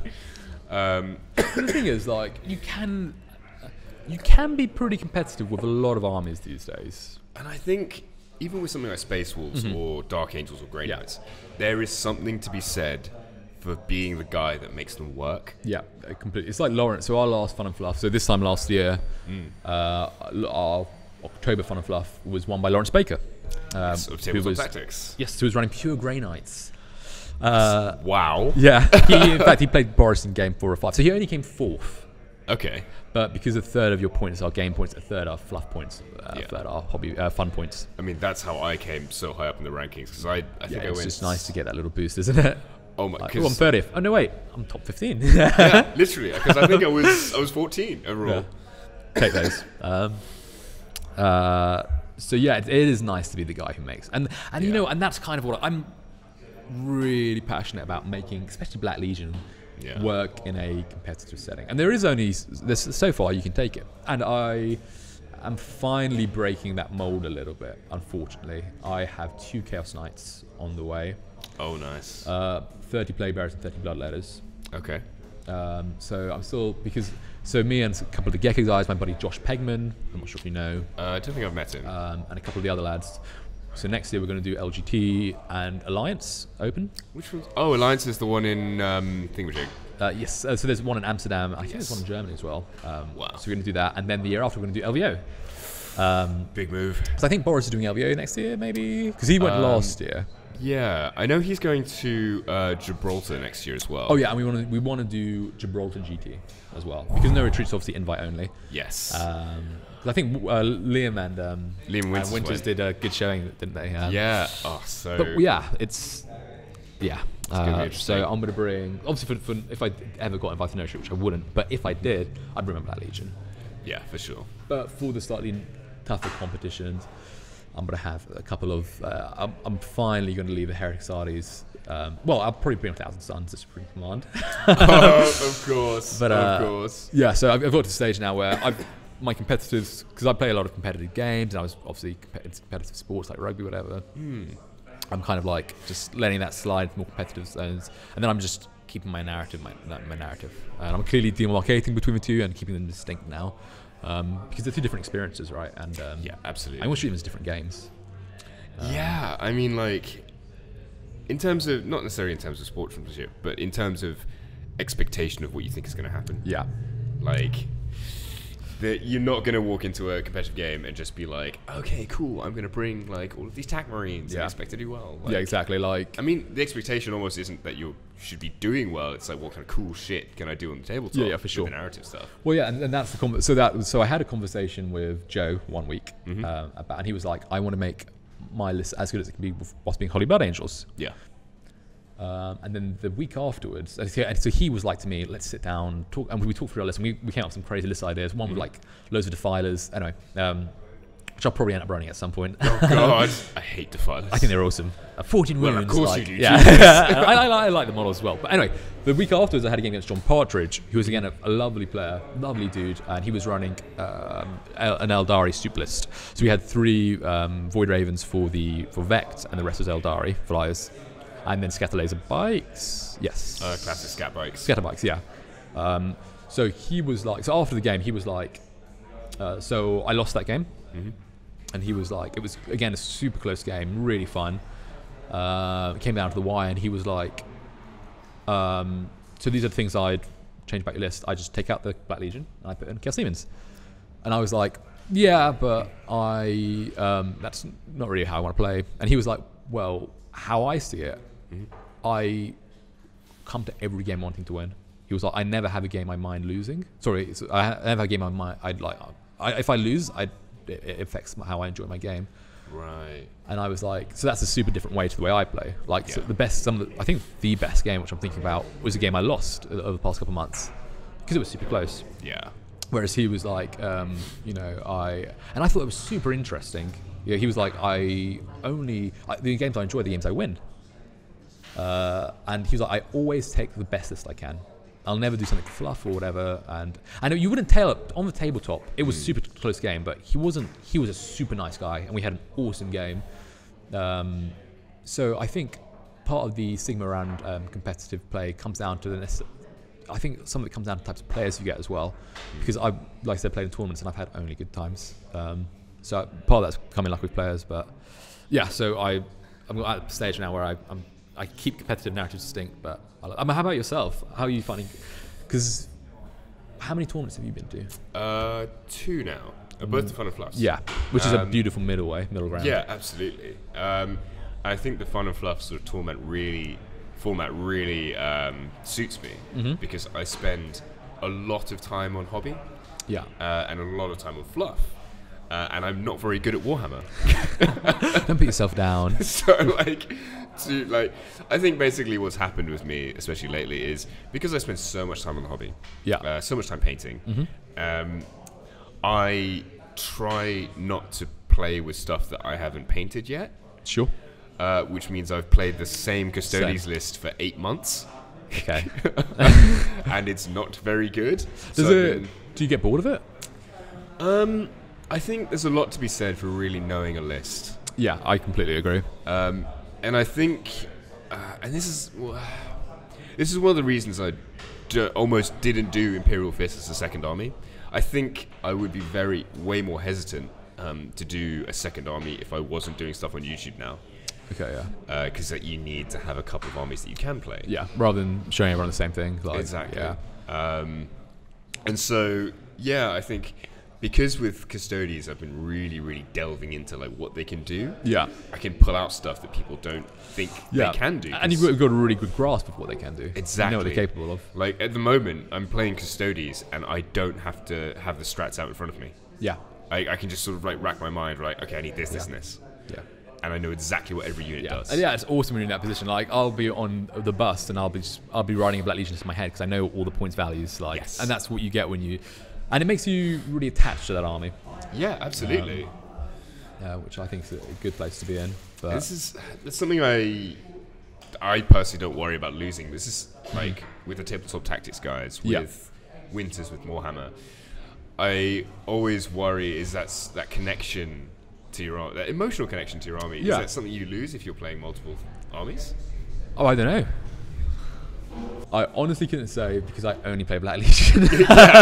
Well, ultimately my Thousand Sons, but even my Thousand Sons, like they're all painted Black Legion colours, because of the Sons of the Cyclops, part of Black Legion are Thousand Sons. Oh, you've got Iskander Kion and the Lord Vigilant, Black Legion. He's you've got Iskander Kion, you've got Kion. He is. I'm just trying to think who else. You had Ashokai. You've got people like Zarafiston within like codexes and whatever. They're all meant to be members of Thousand Sons who join the Black Legion, and that's one of the reasons I haven't collected anything else because I have the Thousand Sons codex and I run. So my game against Alan, one of my buddies, Alan, last week, super northern, lovely dude. He loves Space Wolves, really into. So we had a awesome narrative game with a mission I wrote using some of the Vigilant stuff. Nice. And for Solaria. And it was, and because he was running pure Space Wolves, loads of close combat Space Wolves, loads of Wolfen, Long Fangs, real good mix of units. God, Wolfen are good. Yeah, they're awesome. So I was like, I'm bringing my Thousand Sun, all Black Legion. I'll use the Thousand Sun Codex, and they're all painted Black Legion. Very fluffy. Space Wolves versus, and we had an awesome. I also bought a Lord of Change as well. Okay, still fluffy. Yeah, for they summoned him in. Triangle of Sorcerers, and he appeared in the middle. That's cool. And yeah, it's nice because playing Black and Gold lads lets me play a bit of Death Guard if I want to play a bit of Thousand Suns. So I guess. So I've always had that attachment to my models, and I name all my models as well. My HQs, in fact, and my sergeants or aspiring champions. Exactly. I mean, I was going back to like having this emotional connection with like hobby stuff. So you know how I mentioned that all of my Custodies, all of my Imperial Fists are going to be helmeted? Yes. Except one. Why is that? So, do you know the Special Edition Sergeant Space Marine model? With the Orc? Or? Yeah, with the Orc and the chainsaw. So, I saw that model and I was like, holy shit, that's that looks a amazing. sick model, yeah. So good. But then I realized that model kind of has a similar hairstyle to me. Okay. Oh yeah, I see what you mean. Actually, short back inside. Exactly. Yeah. And I was just like, well, I think it was something that comes from being a bit narrative, and also something that was very prevalent in 3rd edition.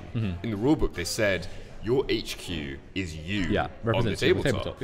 And so I was just like, you know what? I'm just going to make me, but a Space Marine, and he's going to be my captain. I dig it. I really dig that, and I really want to next year run a campaign that touches into some role playing as well. Interesting. So I play D&D as well. I'm pretty new to it. Cool. I'm a dungeon master for the guild campaign we have. We've got 70-80 people in it. Oh wow! And it's a series of connected one-shots essentially. Okay. So there's no stress on people to come frequently. And I met a dude about a month ago. Played a game against 40k against him. His opponent dropped out, so I used the club's Eldar army. Okay. To because I was just there setting up and I was going to go home. Sorry, I had no opponent, so I used the club's Eldar army for a game. Okay. And we talked about my DMing, and he was like, "Oh, have you heard of Wrath and Glory?" And I was like, "Yeah, I've heard of it. It's the 40k RPG system." And we got speaking about it, and it sounded super interesting. Interesting. So next year, I want to run, and one of the campaigns we'll run, whether it's for my own group or for the guild, where part of it will involve role playing, like like a D&D or a quick one shot in between a mission. So mission 1 will be kill team. Mission 2 will be a 500-point game because we normally do it over 2 days. Mission 3 will be a one shot, an RPG one shot for a couple of hours, involving your commanders. He gave me an awesome idea, which was you're a group of cultists and you've ritually sacrificed your guardsmen too early. So you've got to find a new sacrifice, whether it's one of you in the group or whether it's you go out just stuff like that. It would be so funny. Actually, so I saw this a while ago, and I thought it was genius. So it was a group of guys who were playing Wrath and Glory, and they were all different. They were Space Marines. Yeah. And they were going through this dungeon, but one of them he took the DM aside, and he was just like, okay, I want to play Alpha Legion. Oh, nice. I want to play like I love stuff like that. Oh, yeah. And so the DM was like, okay, your objective is to kill this guy in the group. Yeah. And he was like, okay, cool.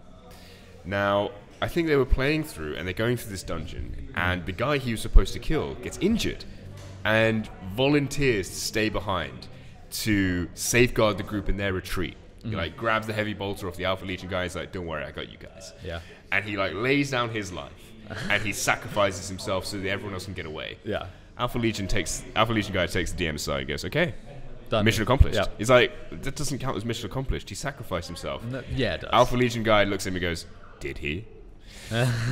Alpha Legion guy then pulls out a map, 3 different map boards where he had basically put this guy in a position over 3 game sessions to be in a position where he would have to sacrifice himself after being injured, and knew that the guy would from his personality say, it's okay, leave without me, I've got this.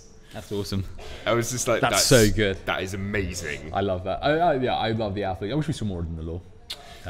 But they're everywhere. Well, they do make really weird cameos, like in the first of the Beckwin trilogy by Abnett. One of the it's kind of a spoiler. I'll spoil it anyway. Yeah, that's fine. Spoiler, guys. It's like a random Street Fighter. He goes to defend the titular character. His mask gets knocked off, and then she looks at him and she's like, "Who are you?" And she's like, "Oh, I'm a Farius," and walks away. And it's like, Eisenhorn's working in the Alpha Legion now, there's this really cool extract in one of the Chaos Space Marine books which links back to AJ's Alpha Legion. So you said that his sorcerer has hypnotized all these Primaris guys. Yeah. It's called the Fall of... I can't remember. So Alpha Legion part, loads of sleeper agents within a Space Marine recruiting world. And they, through a mix, it's called Swords of the Something, the Marine chapter. And they psycho-indoctrinate loads of the youths, and until a couple of centuries later, the Alpha Legion meet them in full-on battle, this chapter, and they release a barrage of psychic triggers or trigger words blaring from speakers, whatever. Yeah. And the chapter just breaks down cohesion. Some of them turn to fight inside of the Alpha Legion. Some of them are just completely at loss as to what's happening, which is such it's how they should work, because it was really hard to correctly or to effectively portray intelligence or being a great general within within the setting, because a lot of times you'll hear, oh yeah, X person was an amazing general, but it's really hard to show it because we don't know what what sci-fi feats of crazy intellect look like. Really, it's really hard to portray it. Yeah, that's true. Which is probably why we didn't see them as much, but it would be cool if we saw a bit more of them. Yeah, that'd be awesome. Yeah, I think at that point, I think it's a good time to end. More Alpha Legion. Yes, more Alpha Legion at all times. Yeah. But yeah, dude, it's great to have you on. I'm sure we'll do another one of these in the future. Yeah, we should. Thanks to Bad Moon Cafe for hosting us. Thanks, Will. Thanks, Will, who's over there somewhere.